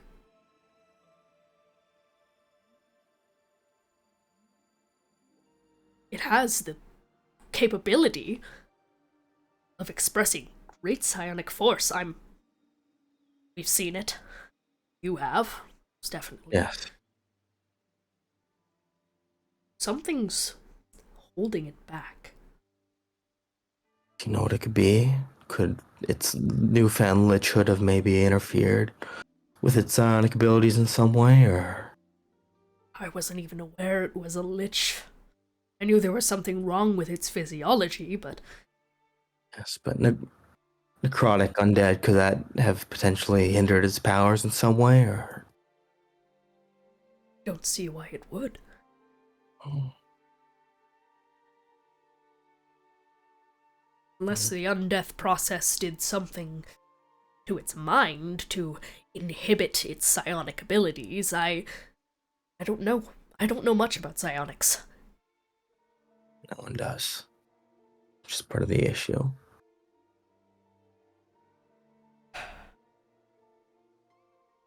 But lichdom doesn't reduce brain function, and I think we can also both attest that that thing is uncomfortably smart. Yes, and I encountered multiple... When I was escaping the ship, I encountered what seemed to be more vessels of it. We have multiple vessels, multiple phylacteries. Yes. Who's to say that if we come across one of these vessels again, if we have all the phylacteries taken care of, do we need to... Kill every vessel? I don't... Or is there just one hub to everything? Main issue is we have no clue what Xibalba even really is. We can't identify its weaknesses or its limitations because we can't even identify what it is, period. It hasn't told you anything of that? Everything I've learned about it has been in the form of taunting. I only even know about the lichdom because it chose to share that with us. It's a way to crush our hope.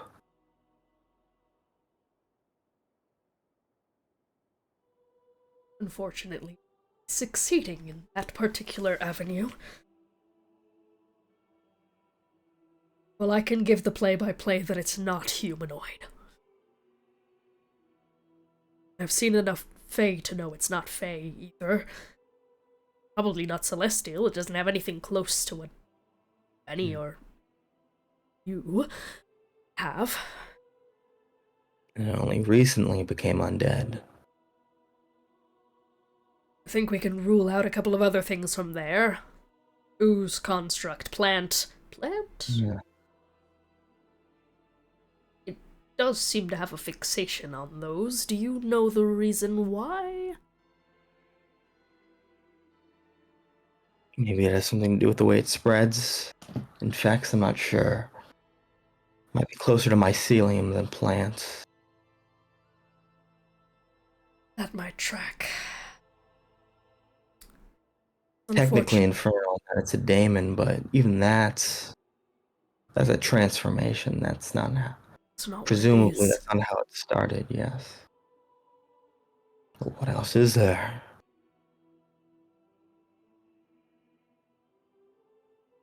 If there was anything you have that belonged to it, that was connected to it, maybe anything that might have its signature on it in some way. I could look at it, I could try.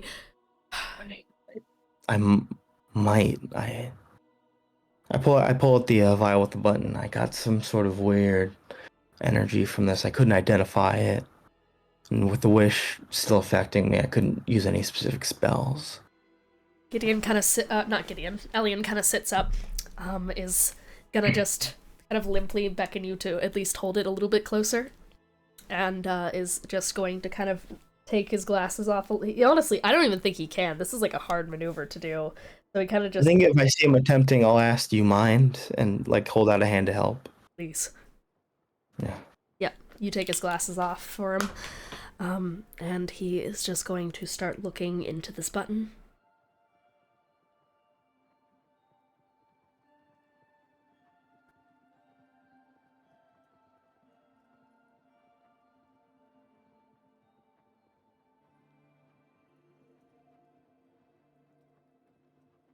Veldrin ascended to godhood, right?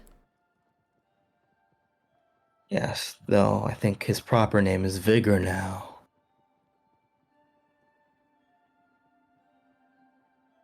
V, if you want to get more technical with it. Gods can't cast chronergy. And I think of all the chronergists I've been able to see, Vigor is the only one who would be strong enough to leave this much of a mark. But it's not just chronergy.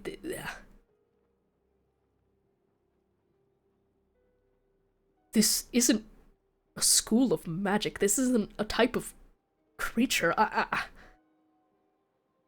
don't know what I'm looking at. It's magic, and it has traces. I see some celestial, I think, and then it just changes, and then it's chronergy, it's celestial, and then it's just, it's aberrant. It's aberrant. Aberrant. And just to clarify, within the world of cursed ones, him saying aberrant isn't like in a classification, just as a this is wrong. Yeah. Okay. That's all you can identify, that it's aberrant, wrong, different? Yes, I wish you could see through my eyes right now and have my curse, but I'd say detect magic it yourself, but wish, so. Whatever this is not. This isn't from the material, this isn't from anything even close to that. Or close to the gods, or anything. I've never seen anything like this before.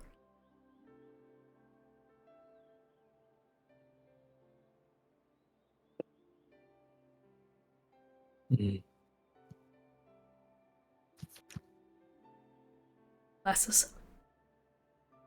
Yeah, I can put him back on him.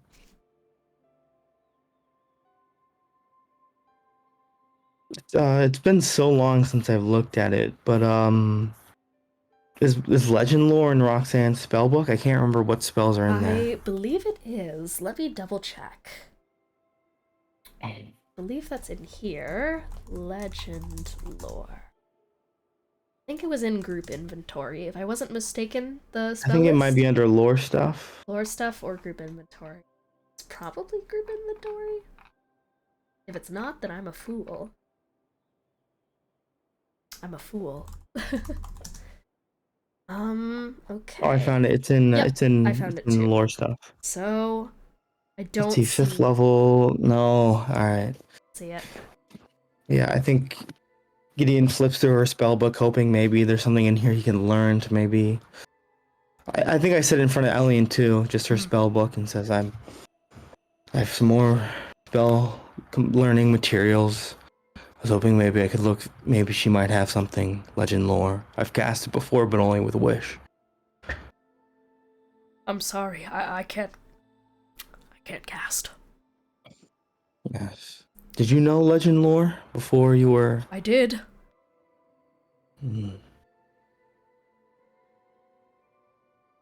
Is Fairwind's a caster? From what I can tell. She mentioned an institute nearby. Yeah, the Stradodia Institute, the college. Yes. Do you think anybody there could help us? I would hope so. I think most certainly. Probably one of the professors knows it.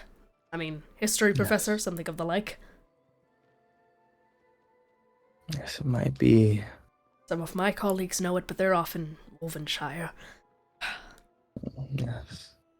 And who knows if they can even cast under the current conditions of the world. That's another big problem. We're low on spellcasters, Gideon. Yes, that is true.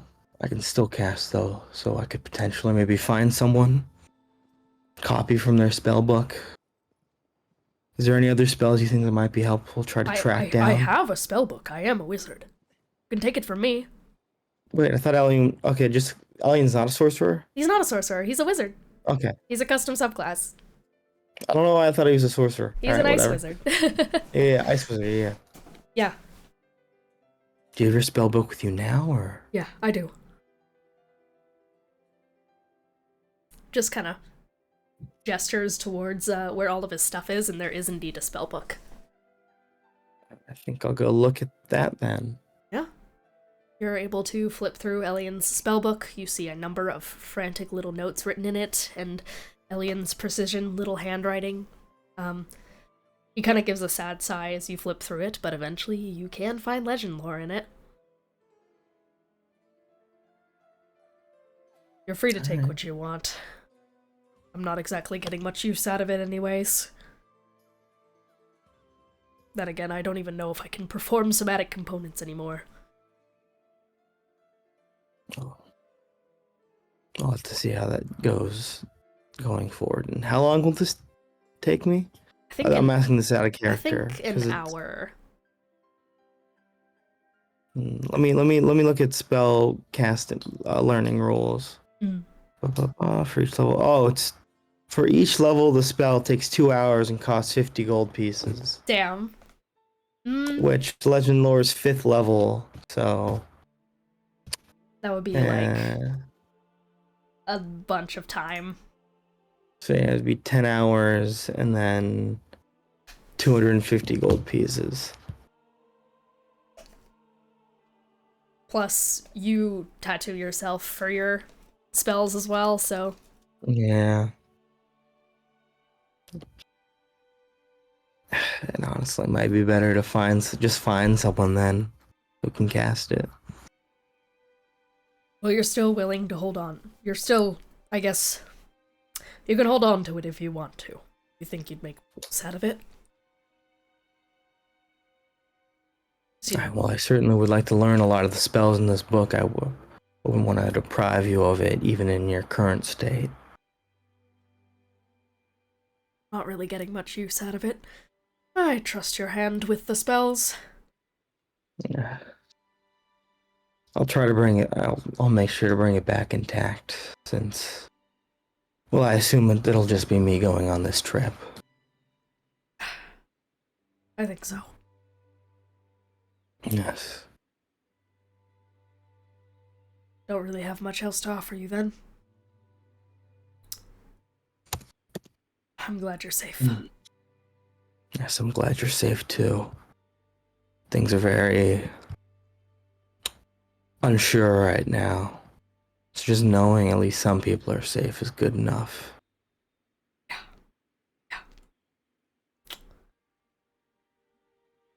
If you want, I can try to look through the button a little bit more, see if I can glean anything else in time. I can't guarantee much, though. It may be better for me to bring the button with me, see if anyone can identify it. Well, if you need me to do anything else, then... Just try and rest. Cover as best as you can given the current situation. You too, okay? I'll certainly try. Just don't jump headfirst into something that you're not ready for. Yes. Is there anyone I can contact that I should let know that you're here? Maybe get some things organized and in order? Melania already asked, and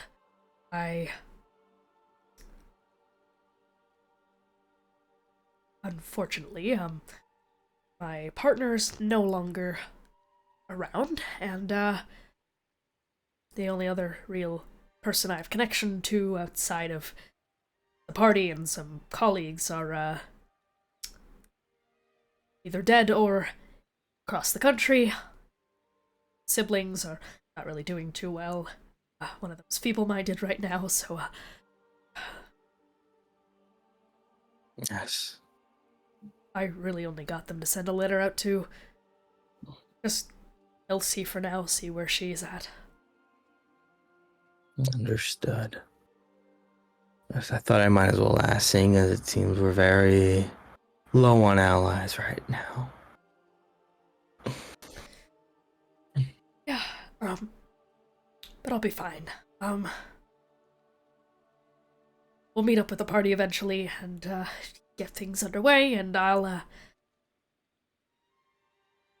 you kind of just see sadness. We'll figure it out. Fuck, the artifacts. Did you get those? I'm sorry, no, but Xibalba has them, and as far as I can tell, well, the airship we were kept on was crafted in a very specific way, and it seems like Xibalba has more of them.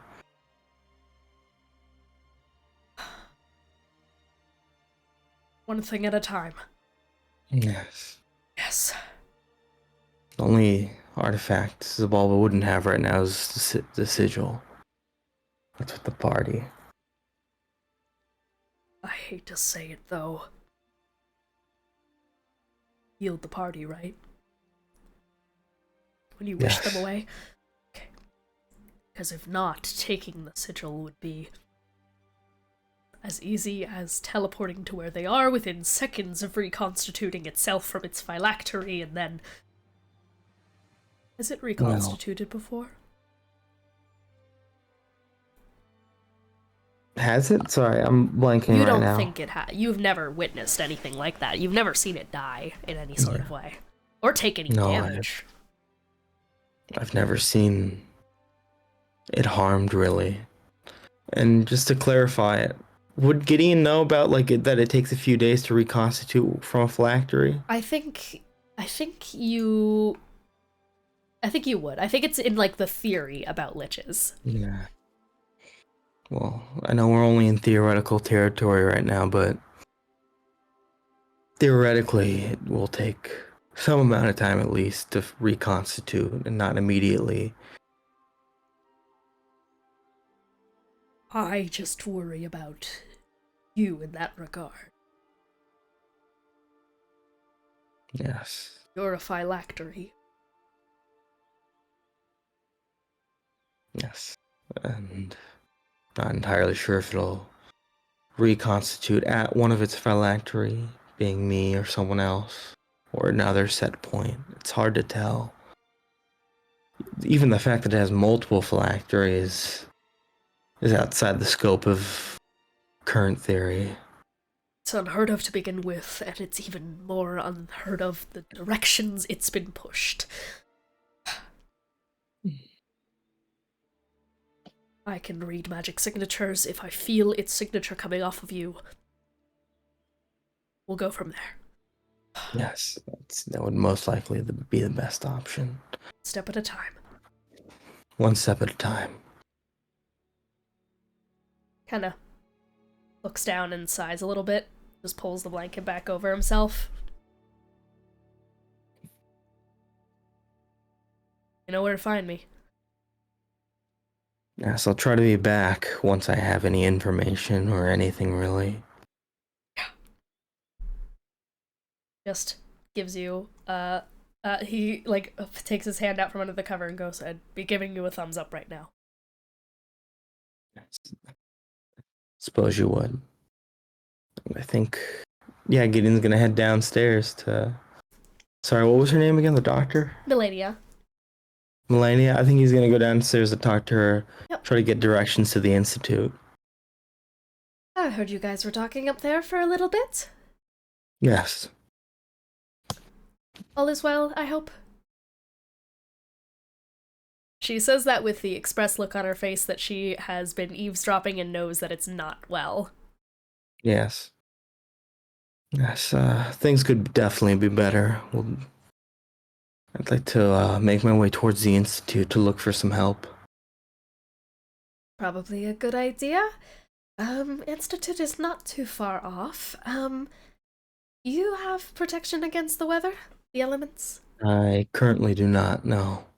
Okay, well, she's gonna clap her hands together and is gonna walk towards a small closet and is gonna just take out what is very clearly like a kind of like a winter shawl poncho ordeal that is clearly meant for her. It's kind of just like very pink and Feywilds inspired, and she's just going to walk over and just go, it's something. I would prefer you don't exactly, with a concussion, get lost in a blizzard. Do you want escort, or are you good on your own? I just point you. I wouldn't. I think I'd be fine on my own, though I wouldn't have any issues with you sending someone with me. The someone would be myself, but, you know. I suppose I wouldn't have any issues with that. Alright. Yeah, put this on for now. It won't do much, honestly. It's a blizzard. You're still going to be cold, but not dying of hypothermia, which is the big thing. And, she just goes over, puts her little boots on. You see, she's put, like, your boots and has put Elian's boots inside the cupboard for now. Yeah. It's just gonna go, alright, well, it's not too far off. I'm not sure how many people will be awake, but then again, I also don't exactly know how to track day and night in the material plane. I'm not exactly sure why it's always so dark in here. How anyone finds that interesting. That's more of a racing issue. Ah.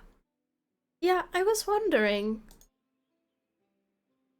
Seems as if you've spent quite a bit of time in the Feywild, so why are you in the material? Good question. To put it frankly, I like to learn. She's gonna, throw open the door, and just, like, blast of wind kind of goes over all of her hair.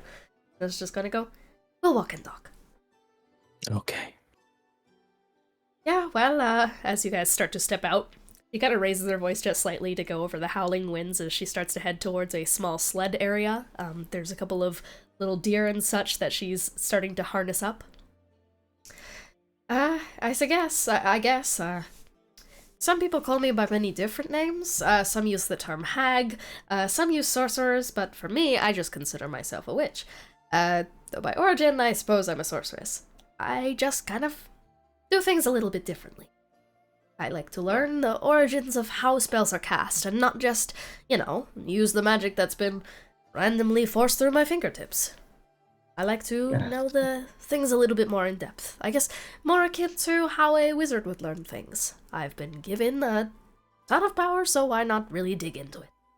Yeah, I'm just, here to learn, I guess. I heard the material plane had a lot of different magics, and that this place was the origin of magics and the origin of elves, so surely the magic that I've inherited comes from this plane. So now I'm here, without a coven. Just figuring things out, I guess. Yes, that is, interesting. Yeah, well, the original elf came from the Feywild, so may as well follow in Great Veldrin Volar's footsteps. Slight correction, he came... Or wait, actually, did Veldrin come from the Fairwilds, or was he Nope. created on Sepulturnum? He was created on Sepulturnum. Hate to correct you, but slight historical inaccuracy. Veldrin came from, well, Sepulturnum. That's on the material planes, not the Feywilds. Yes, but that's his original point of origin. Are you asking why I'm in Arrows specifically? Okay, no, maybe there was some confusion there because I thought they were saying. Oh, okay, I thought they were saying they just meant that they first originated in the Feywild. Yeah, they were. I guess that she kind of implied that, but I kind of just and like then going. It was like slight correction. Yeah. Actually, Sepulturnum is where he's from. I think she gives you just a blank stare for a second, and then just goes. I think we got on like a little. I don't know if we communicated that well. I'm just here to be in the material to just learn how the old ancient elves used to do it. Yes. From Sepulturnum, but apparently Sepulturnum doesn't exist anymore, so bummer. Yes, no, it's not quite around on the material anymore. No. Yeah, I was a baby during the fall of it, so I don't exactly have any memories. I think I was like 2 or something like that. Anyways, yeah. I don't really have the point of reference for it. Kinda just old forgotten history. But hey, as long as we're in the material, may as well learn what we can. Suppose that's true enough, yes. Kind of, and the deer start to go off, you two just on the kind of back of this little sled. Yeah. You're not from the Feywilds, are you? No, I'm not. I had a feeling. I mean, as I mentioned, nothing about you really screams Feywild, and I kind of pieced it together. Yes. I've not had the pleasure of visiting the Feywild yet. It's a nice place, all things considered, but very different to the material. Yes, I can imagine. So, how did you get here? I guess, if that's not too rude of a question for me to ask, I didn't think there were any elf covens who were able to get out of the Feywilds prior, to recently. Well, I suppose the answer to that would be that your question is going the wrong direction because I never left the material plane. Survived the fall? Yes. Or, well, survive might be a bit of a strong word, but more or less, yes.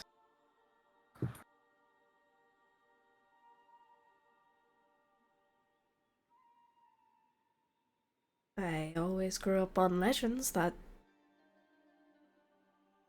Veldrin went back for everyone and cleared the place out, and every elf got out. Did he just miss you under the rubble? Sepulturnum was gone. You'd have to cross an entire ocean. Yes. You don't have to elaborate.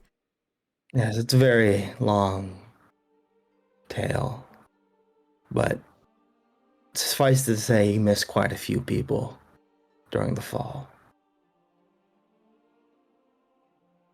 I'm sorry.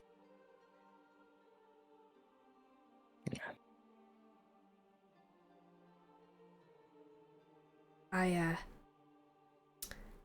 tend not to tell people when I first met them because it tends to freak them out.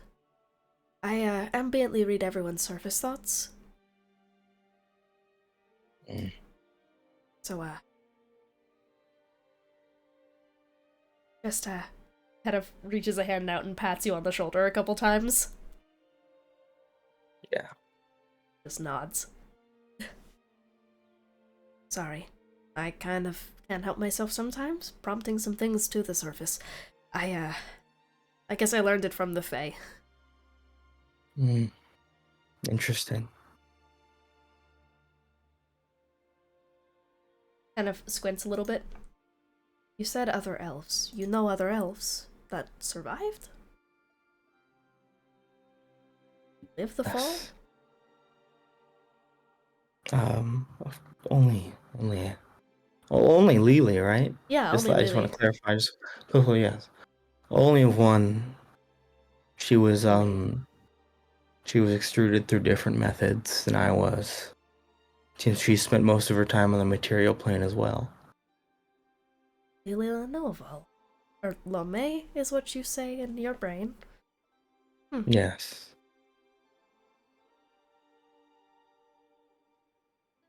I think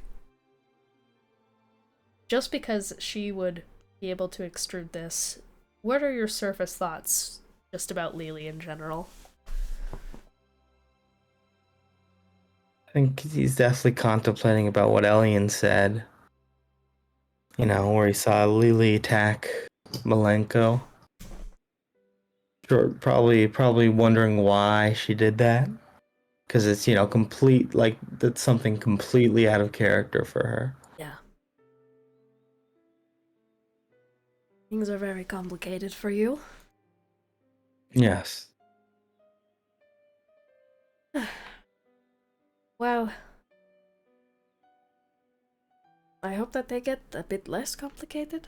That's not really the best way to phrase it. I can't imagine they will. In fact, it seems like things are going to get quite a bit more complicated going forward.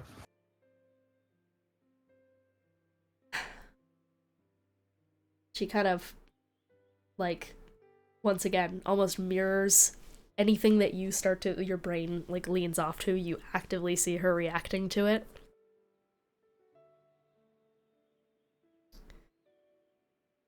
Okay.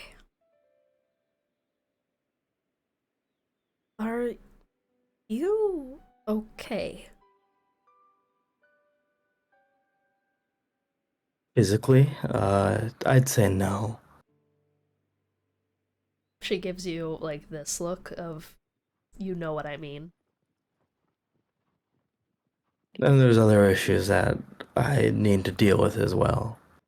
Surface thoughts? I don't even think Gideon specifically thinks of any specific problem he has. He's just like, there's a lot on my plate right now. A lot I gotta deal with, and I'm not even entirely sure what order I should be dealing with them in. Well, from one elf to another, if you ever, I guess, need a coven? Weird thing to ask. But, just, we're both kind of covenless elves, so if you ever just need a place to drop by in, I don't know, I'm a little bit lonely on the material, I'll be honest. Yes, I do appreciate the offer. Yes, the material is a bit odd at times. Gotten to know a lot of new people recently. Very much so. Very weird. Yes. We are here. And gestures up towards the Great Stradonia Institute as you guys pull up to the front. Okay. It seems to be daytime, but I'm not fully sure, so... I mean, good luck in there. I'm gonna take a pit stop towards the general store, personally. But, when you're ready, you can just come up to the cart and I'll take you back. Or unless you want to stay Okay. here. I'll let you know. Okay. I'll look around. Alright. She's gonna get off and is gonna start heading towards the general store of the town. Yeah, and also just to clarify, when I was between being unconscious and then waking up at her place, that was less than 4 hours, Less right? than 4 hours. Okay, okay. All right, then I'm gonna keep moving in. Creak open the big doors that lead into the hallways of the Stradonia Institute. You are hit with the warmth from inside and still see the place. You've been in this college a couple of times before already. You see those kind of great kind of carved out floorings made of different color kind of runes and such that are etched into the marbled flooring. But you do also see the effects of that long-term exposure to the sunlessness that has been getting rid of some of the magical aura that is normally permeating throughout this building. Students kind of flood the halls, but a lot less than would typically be in a college of this size. You get the sense that in these last few days, a lot of students have had to stop studying. They can't cast. So the few that are there are kind of melancholy. You do notice as well, as you are starting to head into this room, you see just bobbing kind of like on a windowsill, you see Fragile Wind? That tabaxi that you ended up saving from your dungeon. I think, well, I'm definitely gonna approach them, yeah. Yeah. They're kind of with a couple of friends right now, and you clearly see them just like, despite the fact that all of the friends around are kind of just like in a discussion, studying and such, you see a look on Fragile's face that you've looked at every time you've seen in a mirror, one of just glazed, distant eyes that have seen too fucking much. And you can tell that Fragile's hardly keeping up with the conversation. I think we're gonna approach them. They immediately ear twitches as your boots come down the hall. You get the sense that every time anyone's been walking through it that they've immediately snapped to see who it is. And they do again, just glance over, then look back, and then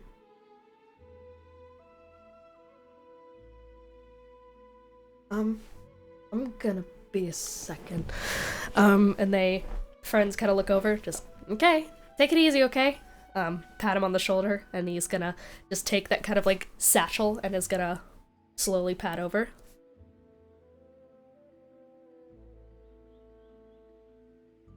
This is So you made it out. It's gonna be a dumb question. Are you real? Yes. I am real.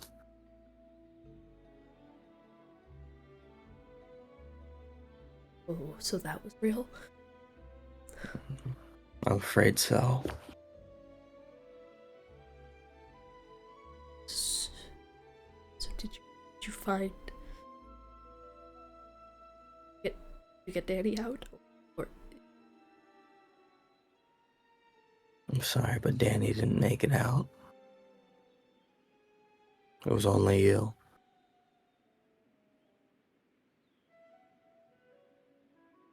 I've been sending him letters because I thought it was just a dream.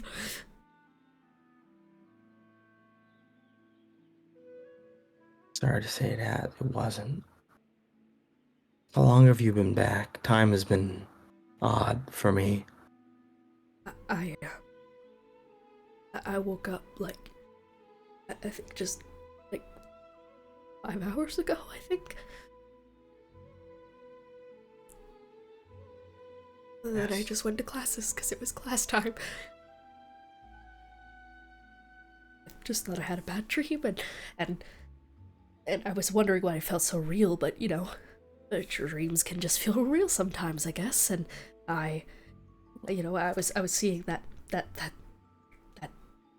demon thing that took me away, and I just thought it was okay.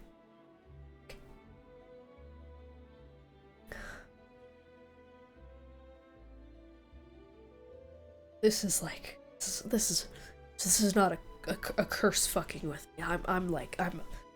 I saw that. That was real. That was all real.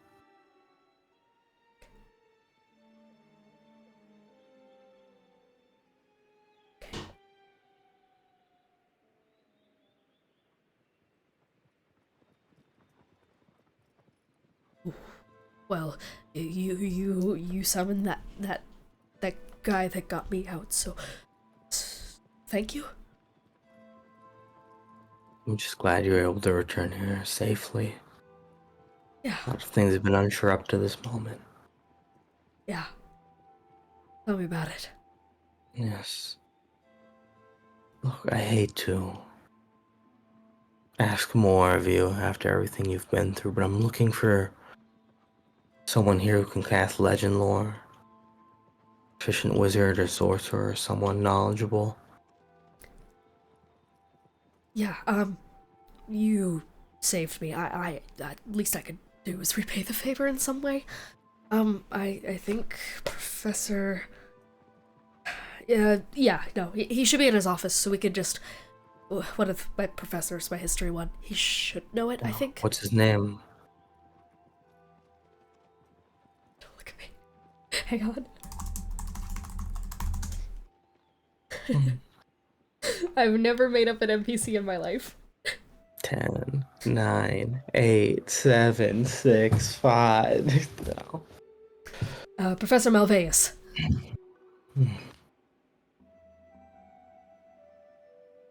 Yeah, just gonna gesture. We'll start heading down the hallway with you in tow. So did you, like, also get yourself out? Yeah, so I was able to find a way out on my own. Okay. You had all those people with you too? Did everyone get out besides Danny? I'm unable to get in contact with them, but as far as I'm aware, they should be somewhere safe right now. Okay, that's good. Is just gonna walk you down the hallway, turn towards one of the rooms, kind of a large door with engravings on it that look to be kind of in the style, like, it's as if this door was plucked from the time period that you were in before you missed all of history. This professor has very clearly styled their room after the old carvings of the past. And Yes. They knock on the door. You hear from inside, "Come on in!" And door opens. Fragile's just gonna go, Professor, just a friend of mine was hoping to talk to you, if that's okay. I'm free right now. This is not a school matter, though? Not a school matter. Okay, fine enough. I mean, office hours are open. Don't really have anyone else coming through, so come on in. Take a seat. Fragile waves goodbye. That's you to it. Goodbye to Fragile. Hi there. Yes. My name is Gideon Godbrand, and I was informed that you're a history teacher here. Yes, I am. Arcane history, as well as the history of different countries, different types of modules of that sort. Yes, did you have any questions? I usually tend to avoid using any sort of grand wording, but I think it's important that I use it now that I have something very important to ask you. I require your help, and I think to clarify how important it is, I will say that it has to do with the fact that the world is dark right now. You have information on that, do you? Yes. Well, that's certainly been the most pressing thing that faculty have been trying to cover recently, so consider me intrigued. Tiefling tail kind of flicks a little.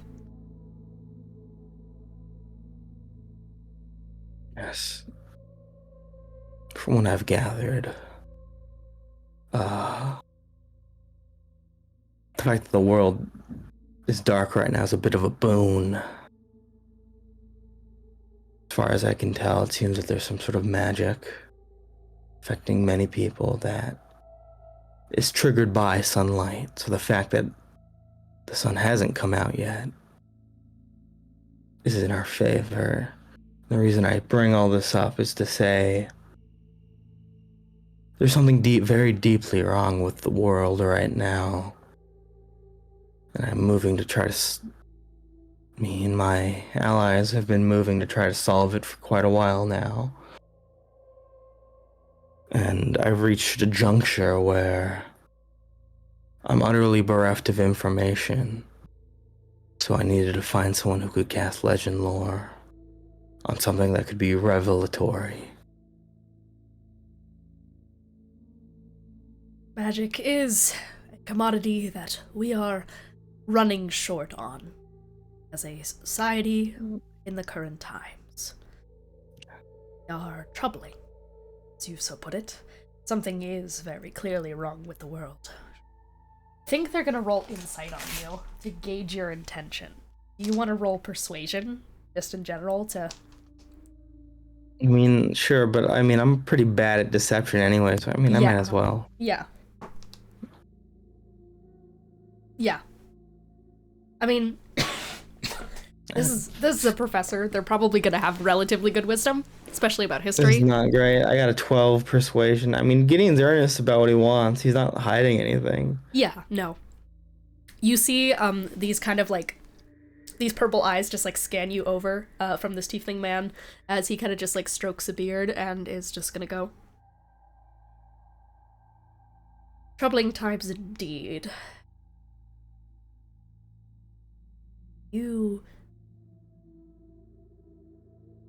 kind of looks at the eyes and then like scans you over, looks at your tattoos, looks at your ears. What do you need me to legend lore?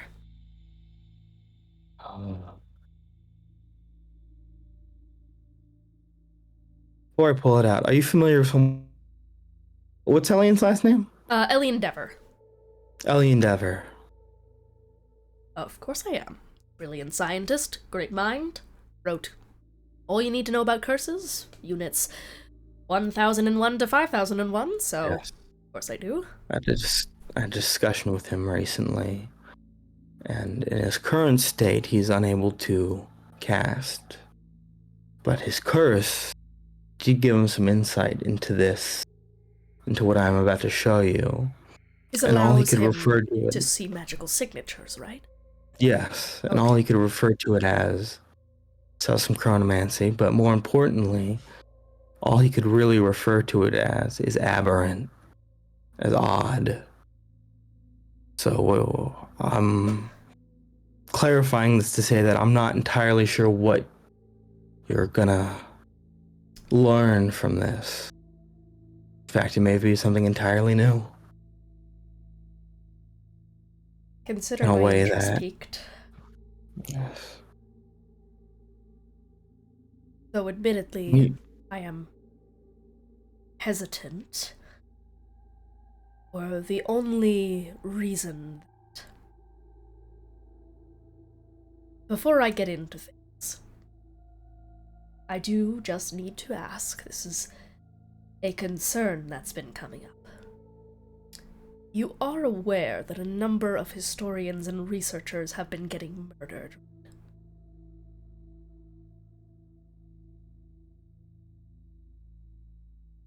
I was not aware of that.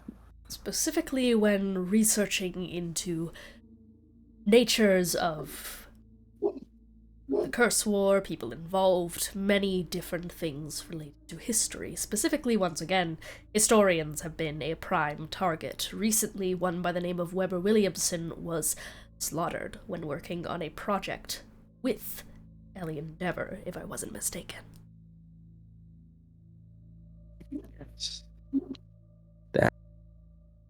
That is a concern, yes. Okay. That may change things then, as given context I have, maybe I may have to shift the nature of my request for a favor here. I am willing to legend lore. I'm just... Yes. I want us both to be You aware wouldn't- that a target may come on our back for this ritual. I'm still piecing things together. But I'd be more than willing to take that risk. I think the main issue here would be for you, as I think things are already very dangerous for me. So it wouldn't be much of a change, but for you it might make things significantly more dangerous if what you're saying is true. I'm afraid that things are already dangerous for all faculty of this school. We've had 2 professors go missing the last 24 hours. Quite frankly, I'm looking to get to the bottom of things as much as you are. And if that means coming at a risk, then, well, that's one I'm willing to take, is what I'm letting you know. Pursuit of knowledge is important, I suppose what I'm getting down to is that I'm willing to look this over. However, You wouldn't. if I look this over for you, and I turn up dead, you stay alive, that is gonna be on you to find out what. Yes. You wouldn't happen to know any spells like Mind Blank or Non-Detection as well, just for your own safety? Already have them up. All professors do. Ever since the first 2 went missing.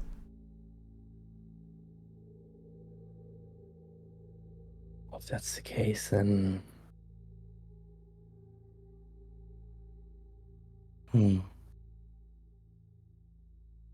Normally I could cast it on myself, but I don't suppose you'd be able to cast either of those on me right now, would you? I'm in a bit of a state right now, and I haven't had much rest. Low on slots. I understand. We've all been there. Well, I'm gonna roll just to see, just in general, how active this person has been in casting Mind Blank on the other faculty.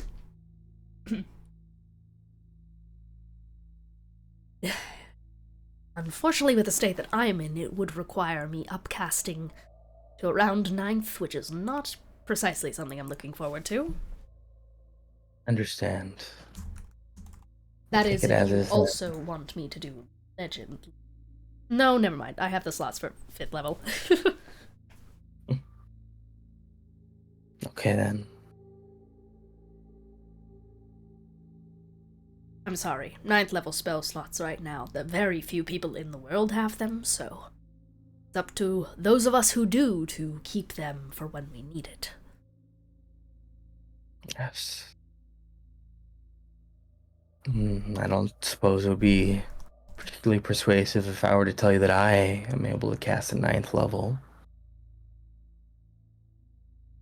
I had a feeling. Kind of looks you up and down. It does kind of read all over you. You have, kind of looking over your tattoo, you have the symbol for wish on you.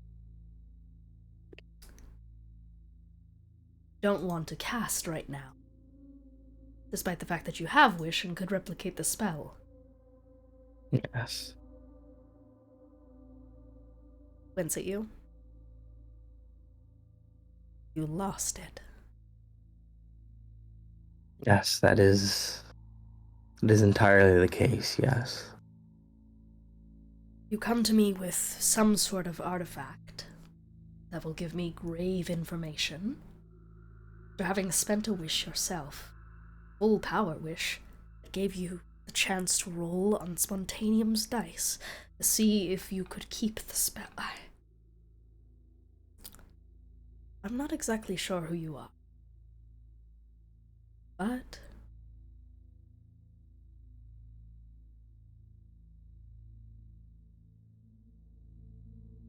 whatever you've been through indicates that this is gravely serious.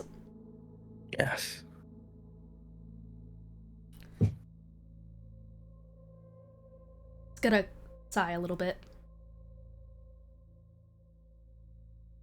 Then I hope one day you repay the favor, and will lean across the table and will hold his hand out with Mind Blank in his palm for you to grab. Yeah. Mind blank casts over you. And then I think... In the room, is there any wards on this? None right now, but there can be. You should hopefully be fine. So it's always hard to tell. Casts a hand up and arcane locks the door. Something. Alright. And then I think at this point I will pull out the button. Kind of squints at it and gives you a look of, are you serious?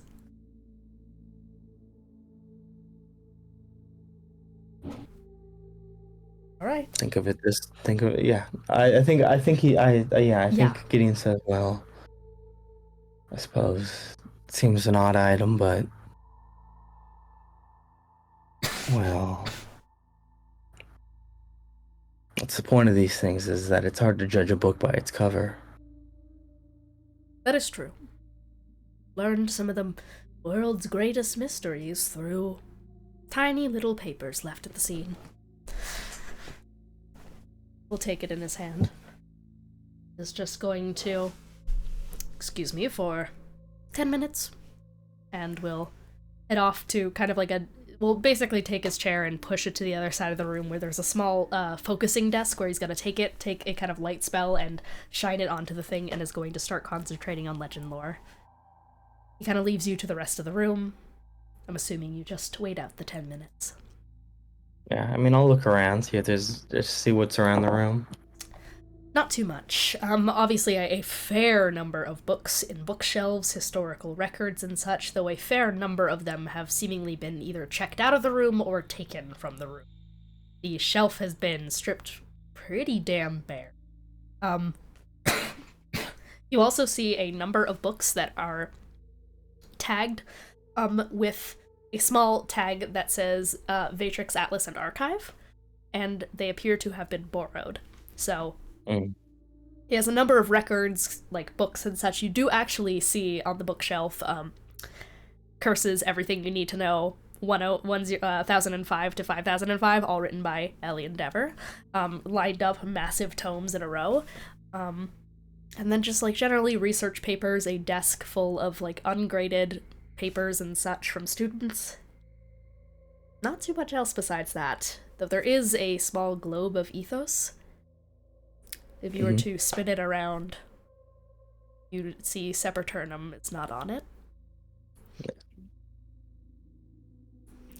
Though this particular professor has put small pins into the globe and has indeed put one where Sepulturnum should be.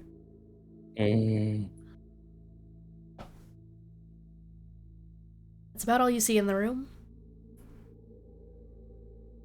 Probably a painting as well of like this professor, a wife, some kids and such scattered around. He's just like a tiefling, has a couple of like kids. It's like a happy little painting. But besides that, it takes a little bit until 10 minutes pass and you hear just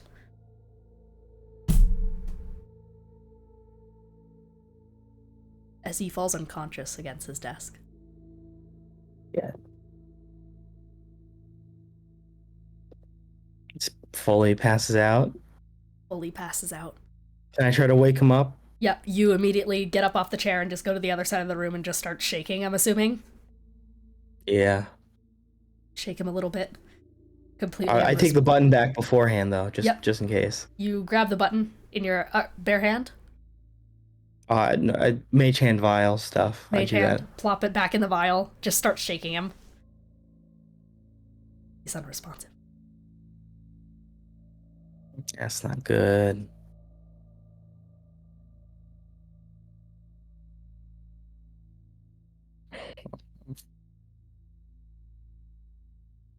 Just won't wake up at all. You can try to roll medicine to see why, perhaps?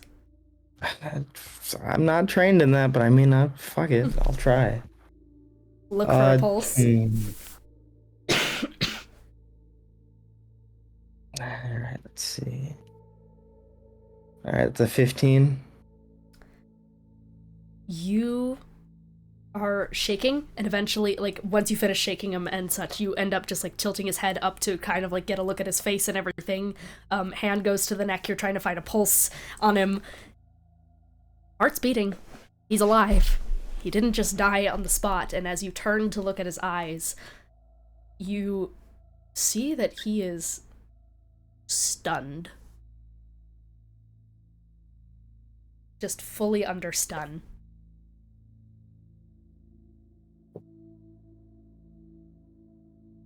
Can I roll some sort of maybe Arcana to know what happened? Because he has Mind Blank up and things like that, which I know would block out psionics and certain other things. Yeah. So maybe just roll Arcana. That is a 25. It's not a spell effect that did this. It's just shock. Just shock. And after a second of just holding this guy in your arms, he twitches and immediately pushes out of your arms and, like, just stumbles back into the room and just...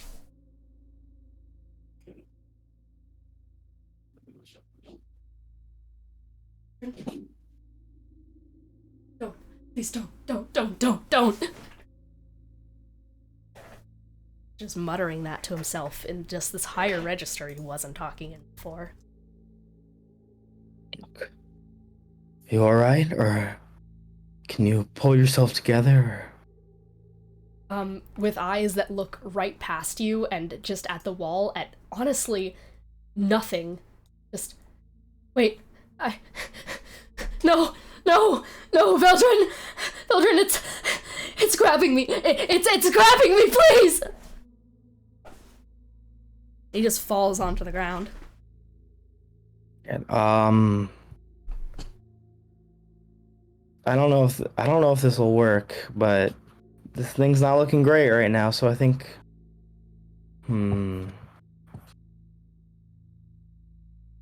could I potentially, I know I'd take necrotic damage from it, but could I potentially cast Rary's telepathic bond? Yes. Just to see if I could just brain-to-brain communication. I mean, he would have to accept it. Yeah. For it to work. Yeah. I wouldn't give you the necrotic damage if he declined. So. Yeah, that makes sense. Are you, like, getting towards him or anything, or just staying on your side of the room? I think I'm gonna approach him slowly. Yep. Kind of like. And I'm gonna reach out. I'm gonna reach out with that spell just to, like, see if he wants to just info dump it directly to my brain. I don't know. I'm just trying to figure out what to do here. Yeah. You reach out with the spell.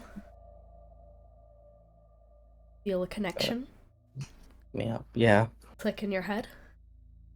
Feel the necrotic damage starting to go through you. But as that starts to subside, you are flooded information. Absolutely flooded. You are being projected exactly what he is seeing right now. And in your perspective, you are being torn asunder. You're on the ground and you're looking up at Veldrin, and you're tiny, and your wings behind you are flared and are trying to get you to safety as you are crawling and heaving against the floor and clawing at the ground, trying to force yourself forward. You are being taken by something, and he's just watching. You imagine in a second, in your mind, her mind, whose mind is it that you're thinking through right now? But you imagine Veldrin's arms snapping out past the blasting air and snatching your tiny palm and yanking you so close that his heartbeat throbs in your ears, and instead he just closes his fist. And you, the professor, and she, and it plunges backwards. You see exactly what Elian said aberrant.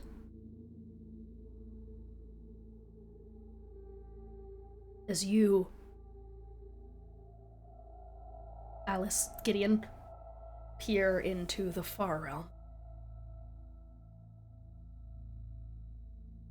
stare off at your new home. Two separate thoughts in your brain at once separate.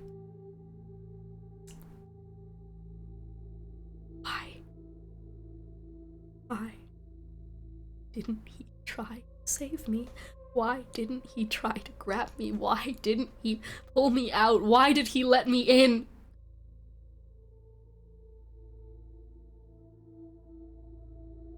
This is going to make me better. This is going to make me better. I can become more now. This is what's meant to happen. This was what was meant to happen, right? This was always what was made to happen. He let go of me for a reason. He had to have.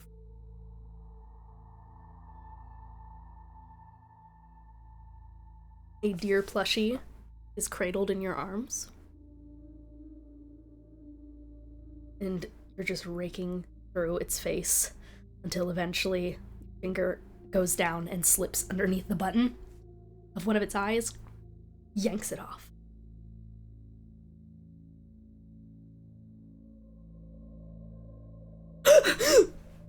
You feel the connection snap between you and the professor. You're back in his room. You're on the ground as well.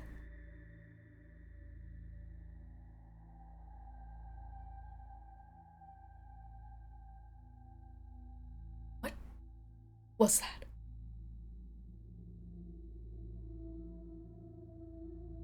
A whole new world.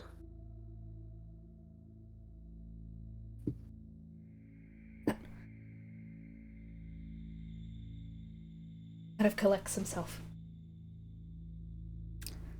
It was a button from a stuffed toy. It apparently goes by a couple of names. Gingerbread is the main one used for it, but it also goes by Eldrin Volar? Begonia?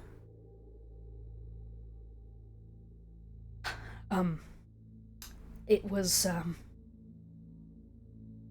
belongs to. You saw her, right? You were her for a second too? Yes, when I reached out to your mind. Yes. She's a powerful psionic. Samar, at one point, she's a thing called Xibalba.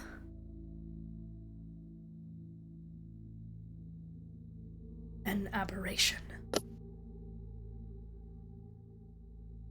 An aberration.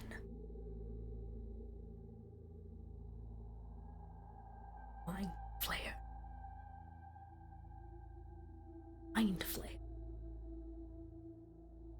No, that's what it's created. This one is whoever owned this is not, it's not just a mind flare, whatever that is. It's a brain. I feel it's gray matter. It's connected to things. It's connected to this button, this doll, that thing. Black spike on its many arms, and it's everywhere.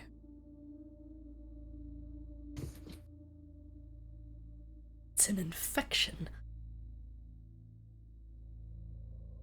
Aberrant infection. Yeah. From the realm far from this timeline. The far realm. This button is 4,000 years old.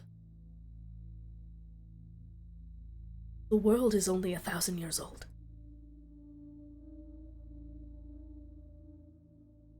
The world is only 1,000 years old. Yes, I heard you. And I'm not sure if that's due to maybe some sort of chronomancy time loops, or time passes differently in that other world, but... She was sent with this thing, this gingerbread begonia, what are we calling it? Gingerbread works, whatever. It's a stuffed animal. The toy. The was toy. Sent with this toy to bring it company as it found. You get a jolt back to that memory for just a second. For a moment, you are in a living room with a Veldrin that looks a lot different than the one you're used to. He dresses. He holds himself. This is a different man. Different time.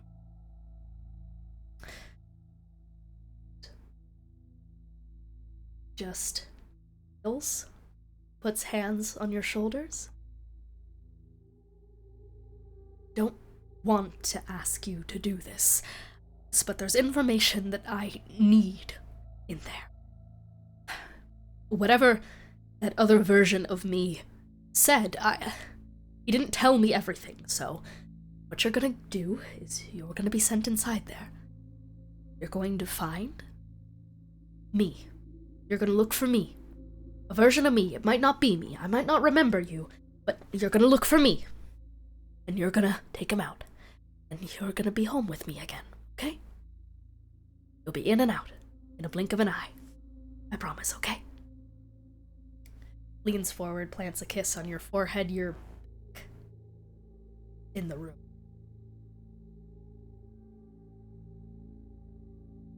Hello? You, spaced out. Yes. Still just dealing with the information. I feel safe to say that quite a bit was revealed there. And yes, there's a lot that needs to be taken care of. I suppose with the gravity of what we've learned, I don't think I could maybe entreaty you to allow me to stay at the university, use the resources here. Whatever you need.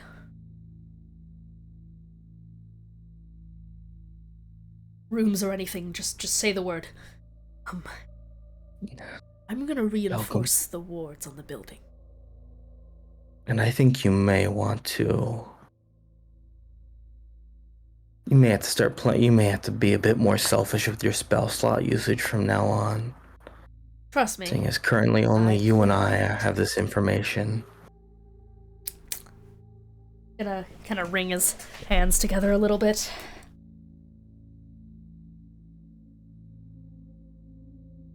Does this go to other staff members, or are we keeping this between ourselves, friend?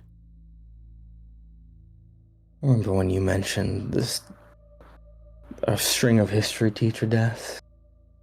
Well, I can't imagine what caused those, but I feel like even this is beyond the much further beyond the ken of whatever was causing them to be killed.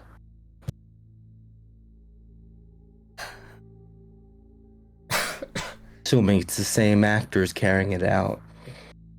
This information, I would say, is significantly more deadly than whenever they learned, or they somehow found this out, were promptly killed for it. I don't know how they would, but then again, they never got to spread the information that they learned of that got them killed in the first place. Yes. Kind of pinches brow. I need to... Yes, I think it's important that I need to rest soon. I can start putting up mind blanks of my own. I need to think. I came with an ally, someone helped bring me down here. I think I'm gonna go talk to them, thank them for their help. Ellie Endeavor is also with them, I think. I mean, but their alien is very injured right now. Does your school have medical faculty that could maybe help? We do. I'll see if I can have him brought down here. Okay. I'll be back soon. Okay. It's gonna open the arcane lock for you, and it's just gonna sit there just looking off into space as you walk out. Yeah, and I think I'm gonna go try to find our good doctor friend. Yep. She is indeed just waiting on the sled for you at this point, and you walk outside. Yes, I had a conversation with some of the staff here, and I think it might be better if I stayed here to utilize their resources. And I bring was Alien hoping- down? Yes, that would actually be quite helpful. She gets a small, you see like something pass over her face, seemingly in that same kind of manner of the realizations that you just made, and it's gonna go, Well, mind blank, remember? oh, never mind. Never mind. Yeah. It also doesn't, damn, her curse can't even pierce that shit. Yeah, so then I guess I think instead she just goes, I can't hear your head right now. Yeah, spell cast, certain spells. Okay. Yeah. I was worried that was something more insidious, but okay. I'll bring him over, if that's the case. Yes, I very much appreciate that. Try to get some rest. She waves you goodbye, heads off. Yeah. You are left in the Stradonia Institute. What would you like to do? I think, rejoin with the professor, make sure he wasn't immediately murdered in like the 10 minutes I was gone. Yeah. And then figure out a room situation so I can. I just realized I never rolled the That's like what, 2d4? Yes. The necrotic damage. Oh no, not necrotic. The recovery from wish. Yes. I've been rolling necrotic damage. I've been keeping track of that damage. Don't worry. Mm. But let's see. That's 2d4, right? Mm-hmm. Holy shit! That's a 1 on each dice.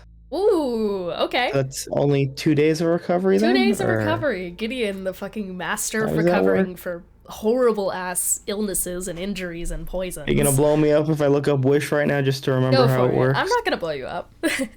Yeah, so I think For each day of those days that you spend resting, let's see the damage. for the sake of time and such as you look that up, I think indeed you do go and just check in on him again and notice that he's still indeed alive and kicking, though just kind of staring off into space, and he is gonna just like walk you down the hallway to one of the restrooms, not restroom as in washroom or anything, but there are certainly areas on campus that are kind of dorms and the like that you could just bunk in and use as a room.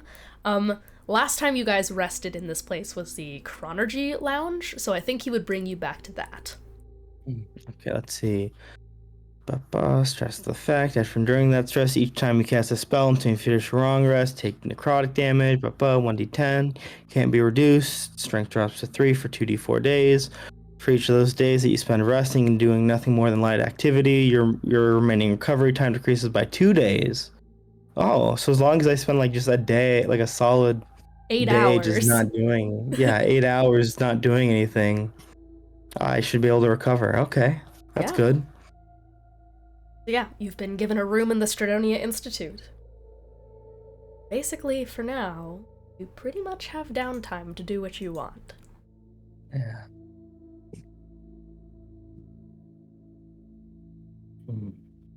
Yeah, I think first things first, I'm immediately focused on recovery just so like I can actually do shit again.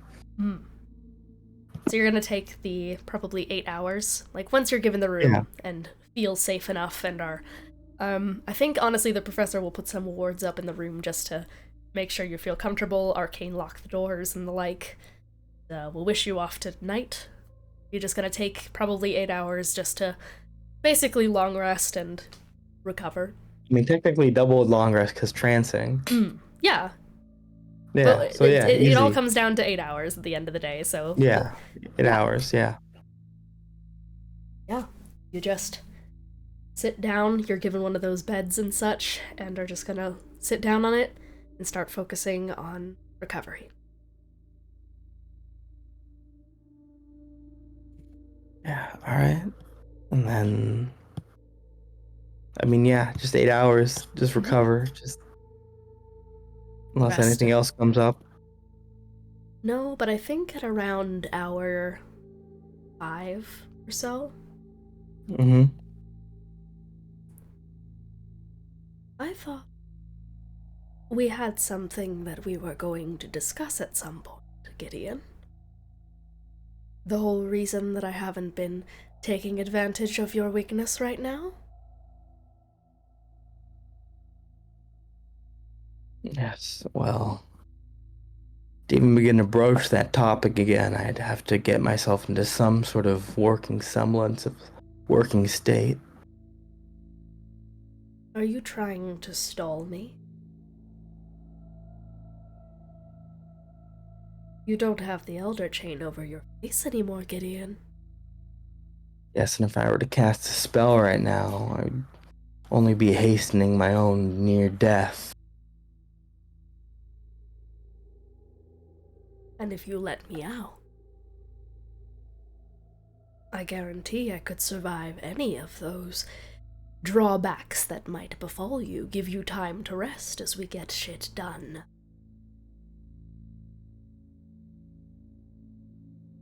Or are you going to give me a reason why that won't work out?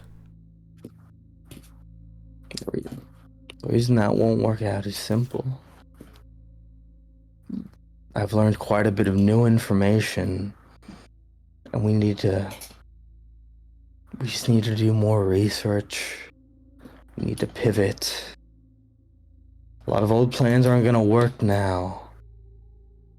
And there's not to mention the fact that we're not sure how Xibalba's connection to me might affect you.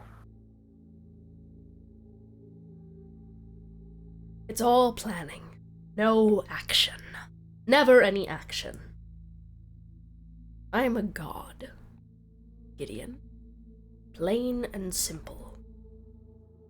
Yes, and these days that means very little, Does it, as though? current things currently stand. You know, I had Xibalba on the ropes once. How else did we escape?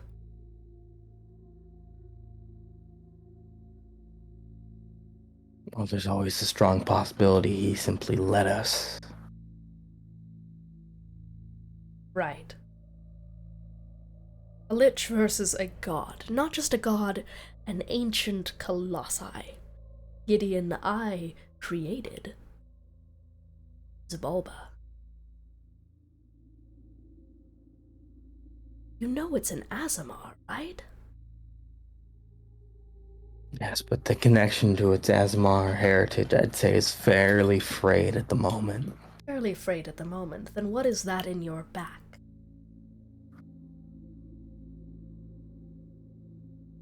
You're a part of it, you know. That's her wings. That's her spine.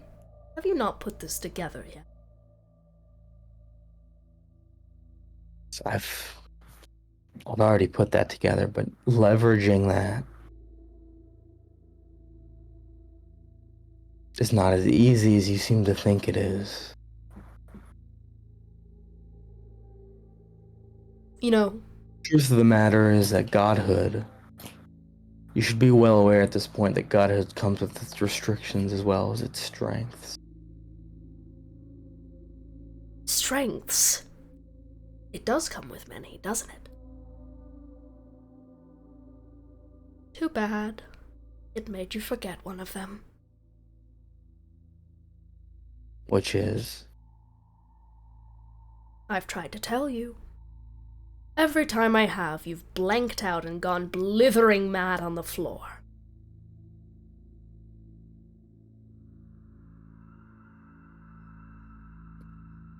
Yes. You can't control yourself. Whose fault is that? don't forget the nature of the curse. Has it really been me pushing you to madness, Gideon? You know, I've never tried to force it upon you, the madness. That's just always been how your brain ricochets when it gets stressed. Hell, I'd say that I'm less of your curse than those episodes you have to begin with. When any of your buttons are pressed too much, you shut down. Doesn't matter if I put any celestial will or pressure onto you, you just crumble, no matter what. Can you really say that every time you fall into madness it's been me? From what I can tell from those records you've held, you've gone mad many times before I've been in your head.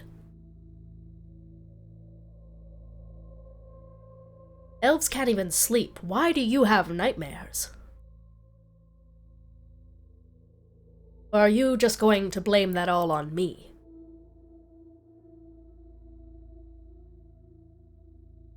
I can't deny. I've probably heightened it.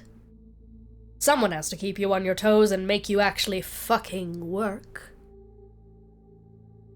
But really, Gideon, you haven't figured this out by now? That's your mind. That's not me. That's your brain breaking. And soon, it's gonna be nothing but mush. I'll take good care of the body when that happens. But I must admit, I do like having your mind around. It's very creative. You've thought of things I couldn't have. If anything, I've prevented it from getting as far as it could, because I like this vessel. As painful and pathetic as it is.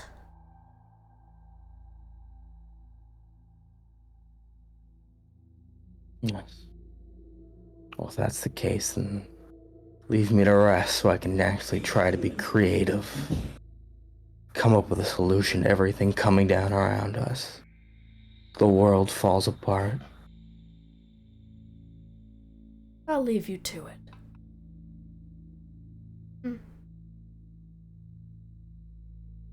Licorice is all it's gonna say. So it backs off. Yeah.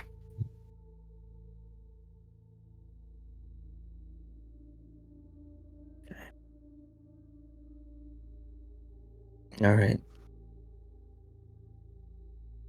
You rest. You recover. It's slow. But you fought past Iker Point. Right past this. You feel your strength slowly regaining. Throughout this recovery process, that last word kind of lingers on the tip of your tongue just a bit. You do keep tasting licorice in your mouth. Slightly cinnamony, star anise kind of taste towards it all. And every so often when you close your eyes, you're also just with those sights, seeing Veldrin down the hall. There's a little bit more there too. Not just that coming into your mind, but a fair number of things. Perhaps the ritual when Hilo was put into you. Perhaps time spent within those cages. Find yourself a couple of times in the night as you are trancing away, jolting just slightly. You've trained your body to no longer scream at a night terror.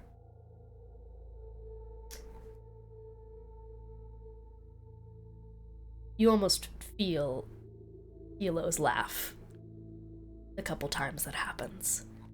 When you and Elf have a nightmare. But after 8 hours, your trance ends. You are covered in sweat, a dry throat. Aches still persist, ear still ringing. That hasn't gone away, but For now, you've regained your strength. Have long rested. Yeah.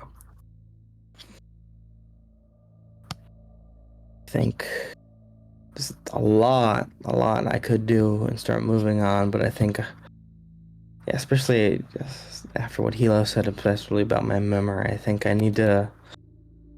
I think I'm gonna pull out the red memory strand from that I found as the ball was the brain dance. Took you long enough.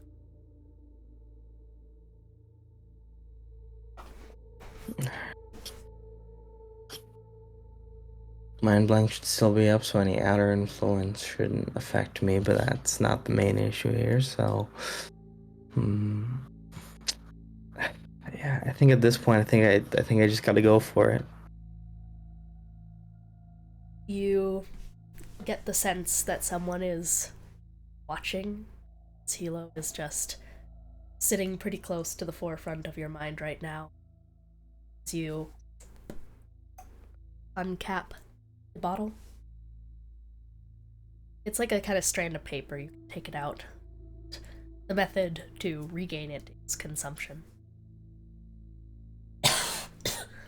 Case, and I think all I can really do is consume it. You tilt your head back. Swallow it. Close your eyes. I'm not going to describe this memory. I'm going to ask you to play it out with me.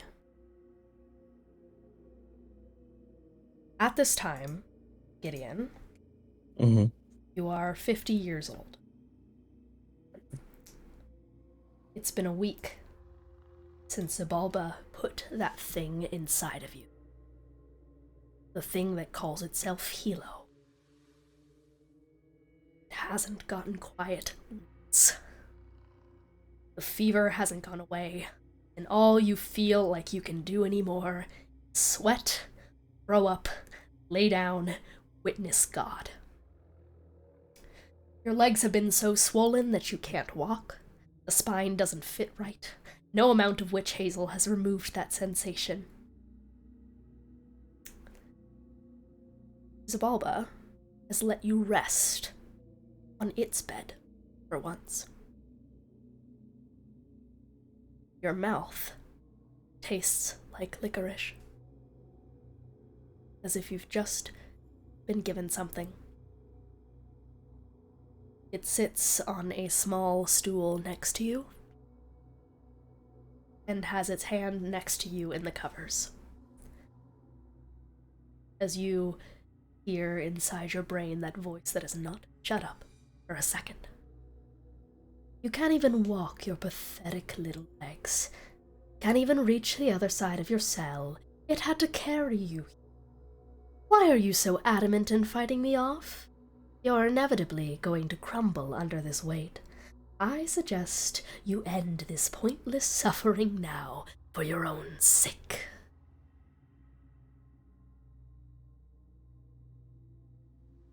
What does Gideon do? I think he's just sort of laying in that bed, clutching his head. Just like, get out, get out, get out, get out. Shut up. Gonya, look at me. Up. Yeah, he does.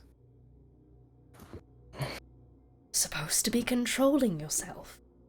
Is this controlling yourself? I can control myself, but this isn't myself. There's something else. It's in me. But this It is won't leave. This is your body, Begonia. You have control of that. Yes, but the mind.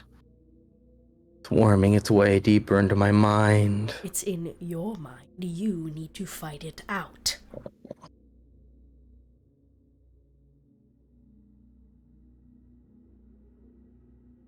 It's weight, it's pressure, it's too much. It's all-encompassing. It's God, it's a God, it's God. It's not here. It's in a whole other plane, Begonia. The god is not going to get control of you if you just calm yourself down. You just get a hold of yourself.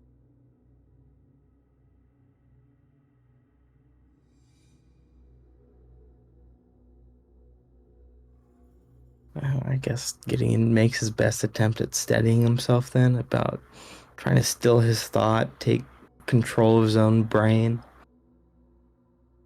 Let me out. It'll be better. It'll be better. It'll be better. Do you even want to listen to this thing anymore? This thing that's telling you to fight things off? Do you want to fight this battle anymore? Is this something that you want to keep doing? You're right. It does feel like weight on your shoulders, doesn't it? Isn't it heavy? Isn't it crushing? You feel that, don't you? Don't you just want this to end? Do you want this to end? I can make it end if you let me out. Do you want to deal with this person telling you to just push me out, to keep feeling that pressure, to keep fighting? Don't you want to rest? Don't you want to rest? You're so tired, aren't you? Why can't you both just leave me alone? Why can't you both just stay out? Begonia! It grabs your wrist and yanks your arm up to your face, and you just see feathers all over your arms. Control yourself. Remove these feathers right now.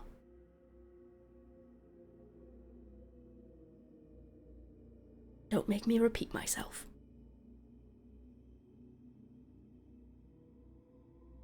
I mean, from what I understand, Gideon's probably too tired to even move his arms, isn't he? He can't. Yeah. Xibalba's face doesn't emote because it is a skull. But you feel the anger. Anger that always leads to something horrible. The taste of licorice in your mouth is so potent. It is going to yank your hand towards it. Puts a finger on your palm. This delicately. Slightly. If you were to perform this on yourself now, you'd know that this just feels like a small tickle. It's supposed to be a gentle, nothing touch. The drug Vorndir swaps your pain and pleasure responses.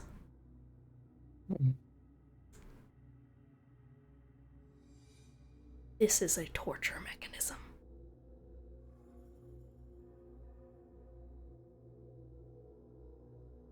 You want to stop feeling this? I can make you stop feeling this. If you want, I can make you stop feeling this if you just let go. Remove the feathers, or you'll keep feeling this way, Begonia. Listen to me! Fire up your whole body. I mean, can Gideon even do anything right now? Can't, I think he attempts to move. Try. He's gonna try, I think. Under the express knowledge that you currently have -5 to literally every physical stat, I want you to roll an acrobatics check. Mm-hmm. Try and just move to try and wheel your body to even move a finger or to flinch I rolled a away. 5, so that's a 0. That's a fat goose egg. You are stock still. Your face is just beet red. You can't move. There's just so much pressure building in you right now, and it's so fucking heavy. And they just take this finger on you.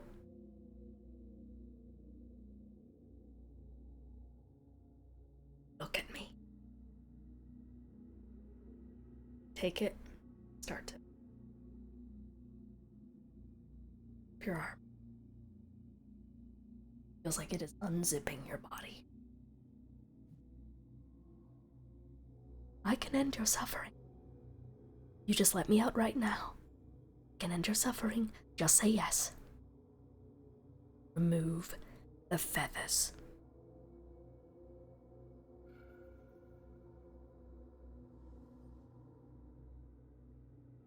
I don't know. These two overwhelming forces coming down on him from either end. I think with Gideon. I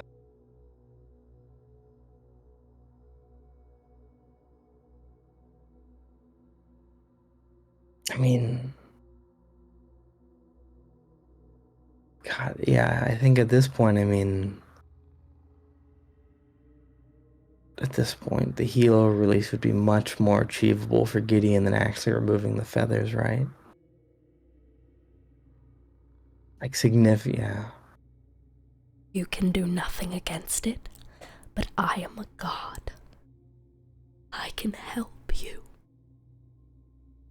Finger. It's across. Right here. Starts going down. Yeah, and I think at this point, Gideon just goes, make it stop. And, yeah.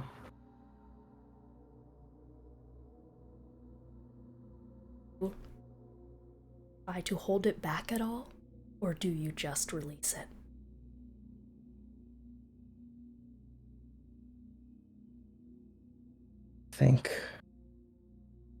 I just don't think he has it in him to hold it back anymore.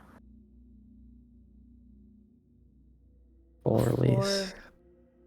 Before your head just... You see as your head is falling down. The first time have ever seen Xibalba flinch.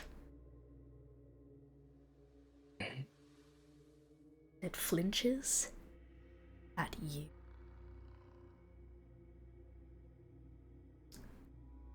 This moment is so overwhelming for you that I want you to quickly roll me Okay. to see what you wake up from.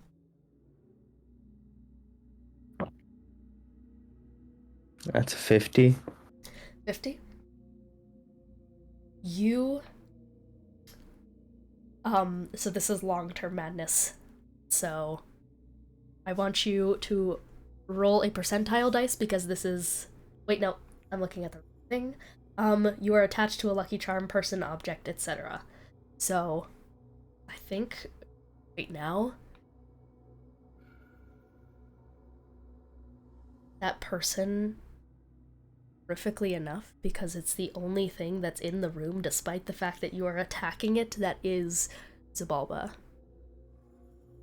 Because the second that you feel your head drop, your entire body is overtaken with not pain, because Vorndir swaps pleasure and pain. It is so cathartic that you feel wrong and dirty and awful and horrible and sinful and like a treacherous, horrible little thing on the ground. It's made all the worse as you look up through absolutely manic eyes and see the object of your luck, of everything. It's given everything to you, and it's supposed to save you right now. It can save you and make it feel less dirty inside of you. You see Xibalba slam against the edge of the wall, and you hear a sickening crunch as whatever just unleashed out of you pushes Xibalba across the room and through the wall. You're both on opposite sides of the room. You didn't know it could bleed. You didn't know that the eye in the middle of its head could move with anything other than pinpoint precision. It's baffled. It's confused. It's stunned. That release of power has left you once again on the opposite wall. Scramble, you can try, but you can't stand on your swollen legs quick enough to outpace anything that Xibalba might do in return. You don't know what puts yourself back in your body, all you know is that you are just fully hyper-focused on the form of Xibalba. It's everything to you. What did Gideon do after this release, after seeing Xibalba hurt, after seeing it start to turn around and give you a look of murderous?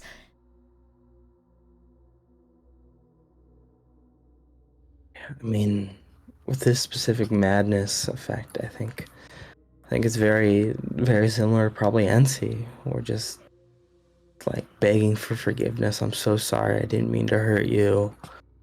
Like, just full enraptured terror and remorse. You're begging. Begging.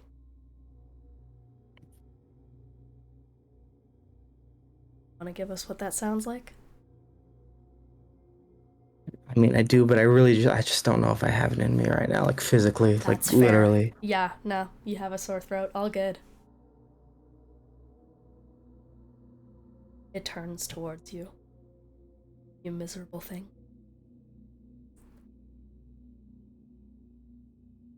You can't control yourself. Then what good is it, Begonia? Letting you keep your mind.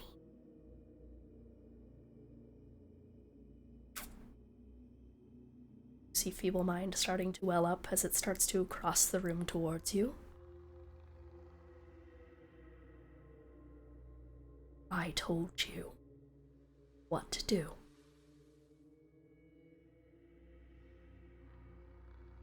This is what you do.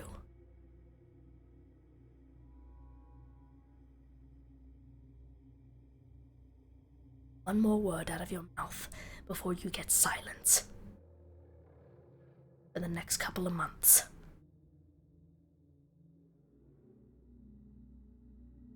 What do you have to say for yourself?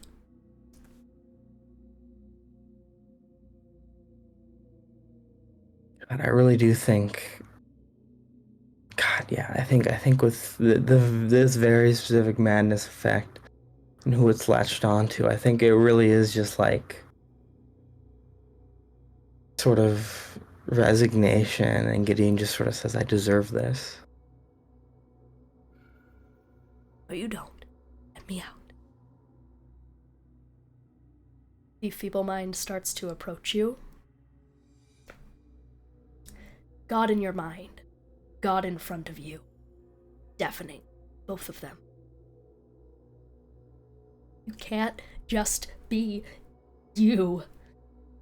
You can't. The noise is so damn loud against your elven ears. You swear they're gonna burst. It won't quiet itself as the spell gets closer. Let me out, let me out, let me out, let me out. It's too loud, and feeble mind is too quiet. You can't think. You can't be you. You can't apologize enough if you can't even speak anymore. It's maddening. It's fucking maddening. It's maddening. It's divine rage, divine madness burning you away. As a hand brushes against your cheek, ready to deliver you a feeble-minding, you feel the orifice within yourself, the spiraling well of cursed madness so close. You can feel it. You can touch it. You can cast.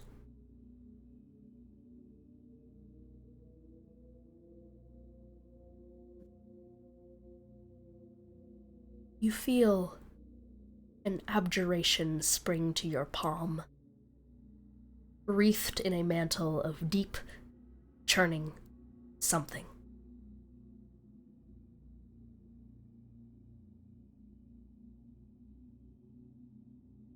Oh my, do you? You don't want to give in to Hilo, do you? Spell comes towards you. What spell you cast? It's never worked before. But maybe.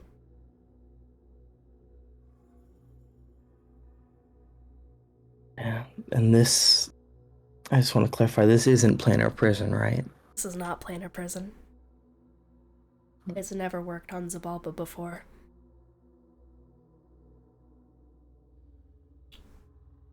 And I think in this territory of something entirely new.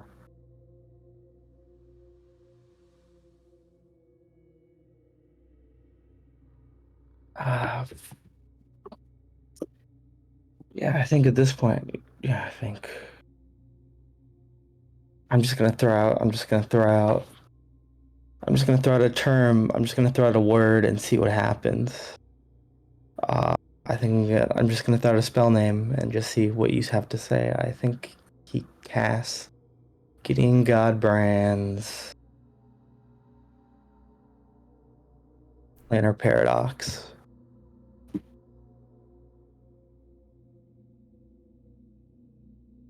I just throwing our name here. Gideon, you wake up, drenched in sweat, on a bed in the college.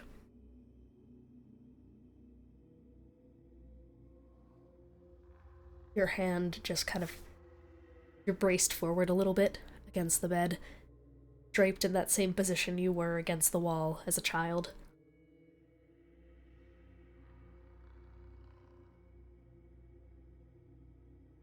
You're able to just kind of straighten up a little bit in bed.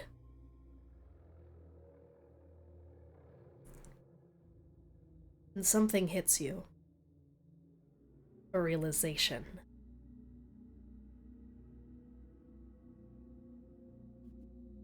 You weren't feeble-minded that day.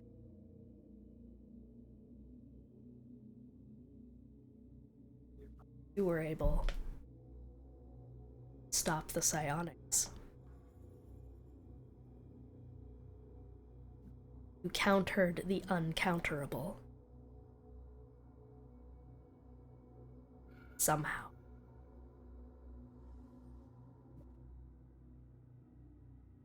It dragged you away afterwards. You were still under the effect of Vordur. What it would do in the next couple of hours, you wish you would forget. But now it's back. And then it took all of this from you.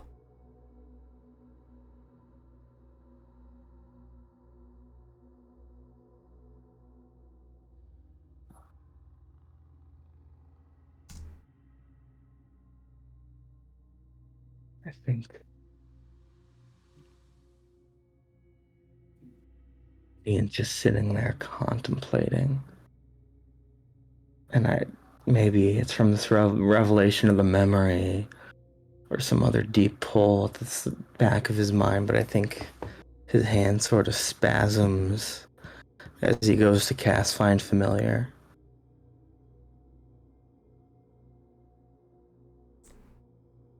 You do.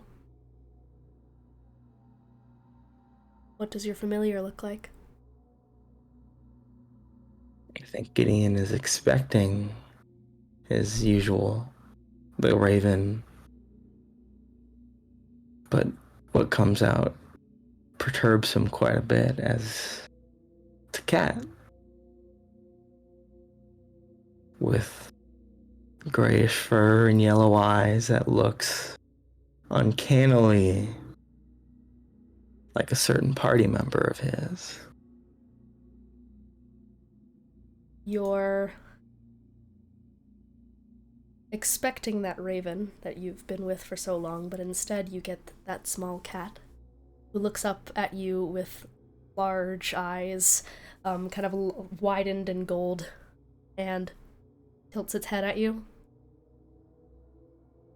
Your last thought before the nuke hit you was of Eros,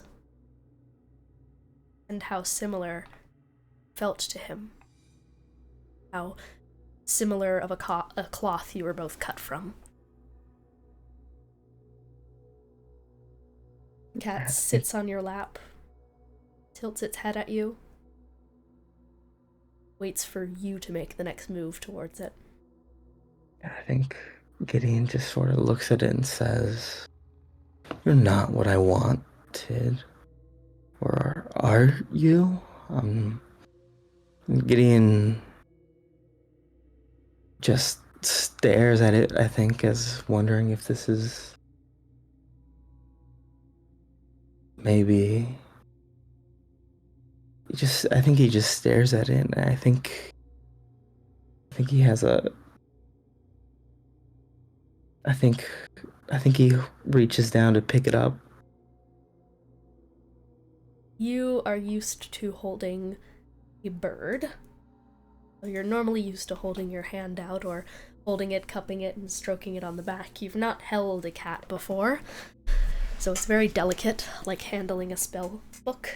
Kind of just cup it in a way until eventually it kind of just molds into your hand and helps you along the way. You cup it in your hand? Looks up at you. I do, yeah.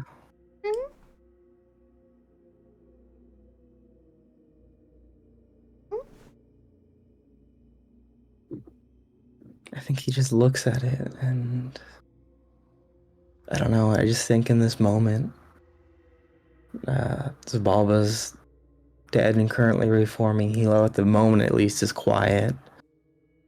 And I think he looks at it,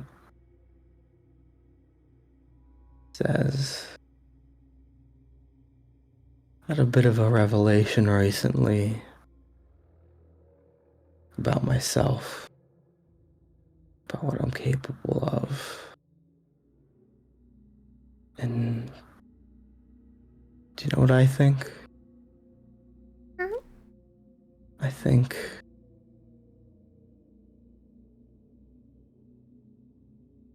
I learned about something. I think I came up with an entirely new idea that already feels obsolete. And I think maybe there's somewhere forward for us to go. Somewhere entirely new." And just to clarify that thought, I think what Gideon's trying to convey here is that after that revelation with the memory, with, planar paradox, or just sort of throw out that name, I think his first thought isn't even, "This is how I beat Xibalba." I think his first thought is, "I can do better than this." In that moment, you were caught between two gods, caught between two hells. Right now, neither of them are around. Neither of them are putting that pressure in you. That loudness isn't piercing through your head and your ears all the way out of your eyes, and that silence of feeble mind isn't coursing through you. It's just you, the purring of a cat. They kind of crawl a little bit up your arm as you're holding it and nestle in a little bit of a comfort, and then kind of like push their little cat head against your cheek and purr against you to give you just this slight sensation of rumbling. Get the sense that they agree. There's something you can do here, something more. Hell, you just made it. Yeah.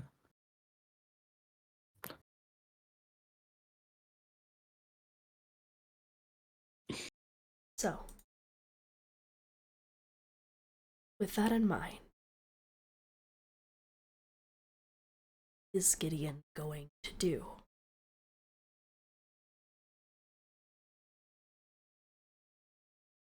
I think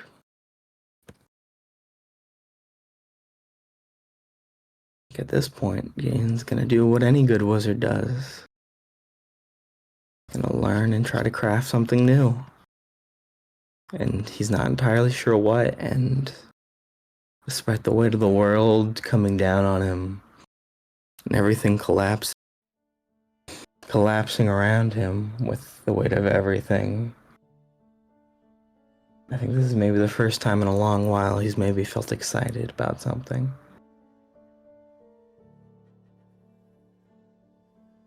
Well then,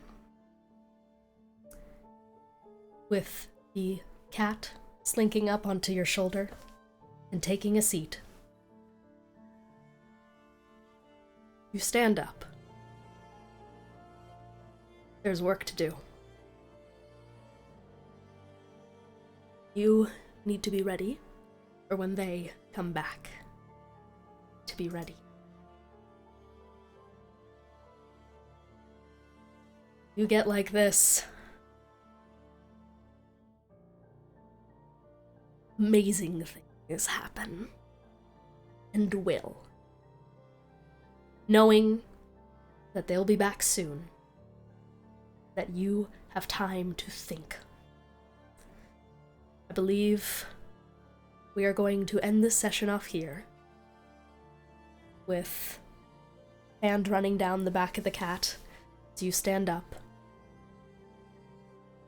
and get to work. That is where we end things. So, welcome back, Gideon. We're so fucking back. You thought he was dead, everyone? You thought he was dead. Ye of little faith. I think they were pretty much all Gideon truthers, actually. No, there were some deniers. But none of them ever gave... There were some deniers, but also they never gave concrete reasons, you know? Which, I just want to point out that, like, the Odaluk Resilient Sphere thing was already pretty much signaled with the last Veldrin fight. Yeah. When he fucking time-stopped Nuke Gideon, he made it through that. Gotta think about these things. Gideon Godbrand, techer of nukes. He teched that fucking nuke. His eardrums got blown up, but... Tony, do you have anything to say to address the very vitriolic Twitch chat right now? I have no idea what they're saying. I don't have Twitch open right now.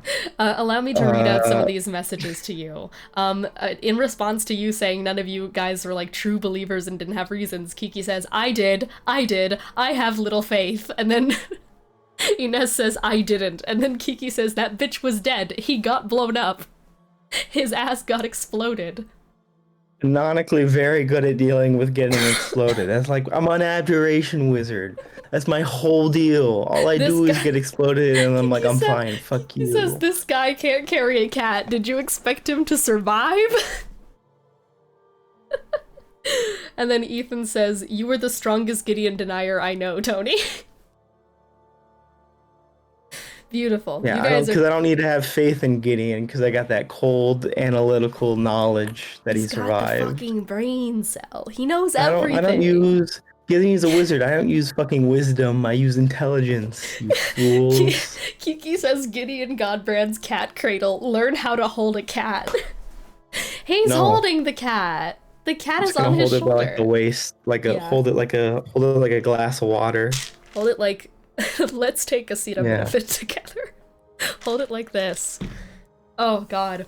We're gonna go through closing remarks, but I just have to say thank you, Ethan, for making us both at the this was months in the fucking making. This is a while in the making. Thanks, Ethan, for that horrible image of just fucked up cat arrows. It's truly brought us so fucking far. So deep in my brain right now. I feel like I need to put the fucking picture on stream for everyone to see because it's very important to how we got here. It's very important. Every single video of a cat recently has been superimposed in my brain with shitty Arrows cat. It's actually been unreal. Like, this has been a brain rot I've been dealing with for fucking ever. For the whole fucking post-Katabasis Lost Souls arc. Here it is. Here's the horrible fucking fucked up Arrows cat that has inspired this all. Oh god. Well, let's do some closing remarks. I mean, I guess it's just us, so What's one thing I learned is that Gideon is so bad at holding a cat. Honestly, though, does he need to be good at it? It's fine. This was already whatever. This was already foreshadowed too, because in the Sepulturnum one-shot, he couldn't hold a baby. Yeah. This is basically a fucked up baby, when you think about it. Basically. Same thing. Roleplay moment I liked? I mean, you always fucking kill it, dude. You always fucking kill it. I gotta give a shout out to Gideon and Elian, just because I really like kind of how quiet those two were, and just generally just fucking deep in that shit of just like, it's fucking over, but neither of them really wanting to just fully say it. Yeah. That and just Gideon's fucking reaction to the state that Elian's in is just woof. That was fucking good. Also, fucking killer shit with Gideon just begging for it to be all quiet and for both of them to shut up. That was so fucking good. And you? What is your fucking closing whatevers? Closing, I'd say I learned a lot. Well, I mean, I already knew a lot of this stuff, but Gideon didn't know what an Elder Brain or Mind Slayer was, so that's all on the table now. You learned that you've been in a nautiloid this whole time. Yeah. A singular of what is likely to be maybe a whole fleet. It's hard to pick a roleplay moment, because it's literally just you and me. It's just been you and me this whole fucking session. Compliment me, no. Yeah, no, it's pretty much just comes down to just us being fucking role players, you know? Yeah. You finally got to meet another elf. You're welcome. Finally. But yeah, thank you guys so much for tuning in to this session of The Cursed Ones, this one shot. I would say we'll see Gideon next week, but that is very much not true. This week, rather, we will be seeing another family quite close to one of Tony's characters, but that's gonna go a very interesting way. So I guess official announcement. Tune in this Sunday for a very special one-shot, not run by me. That'll be fun. And tune in sometime soon, where Gideon Godbrand shall return. Thank you for watching. Or dies off screen. Or dies off screen. Goodbye! Bye. Gideon Deniers, you're soon about to get so much money, he's gonna die!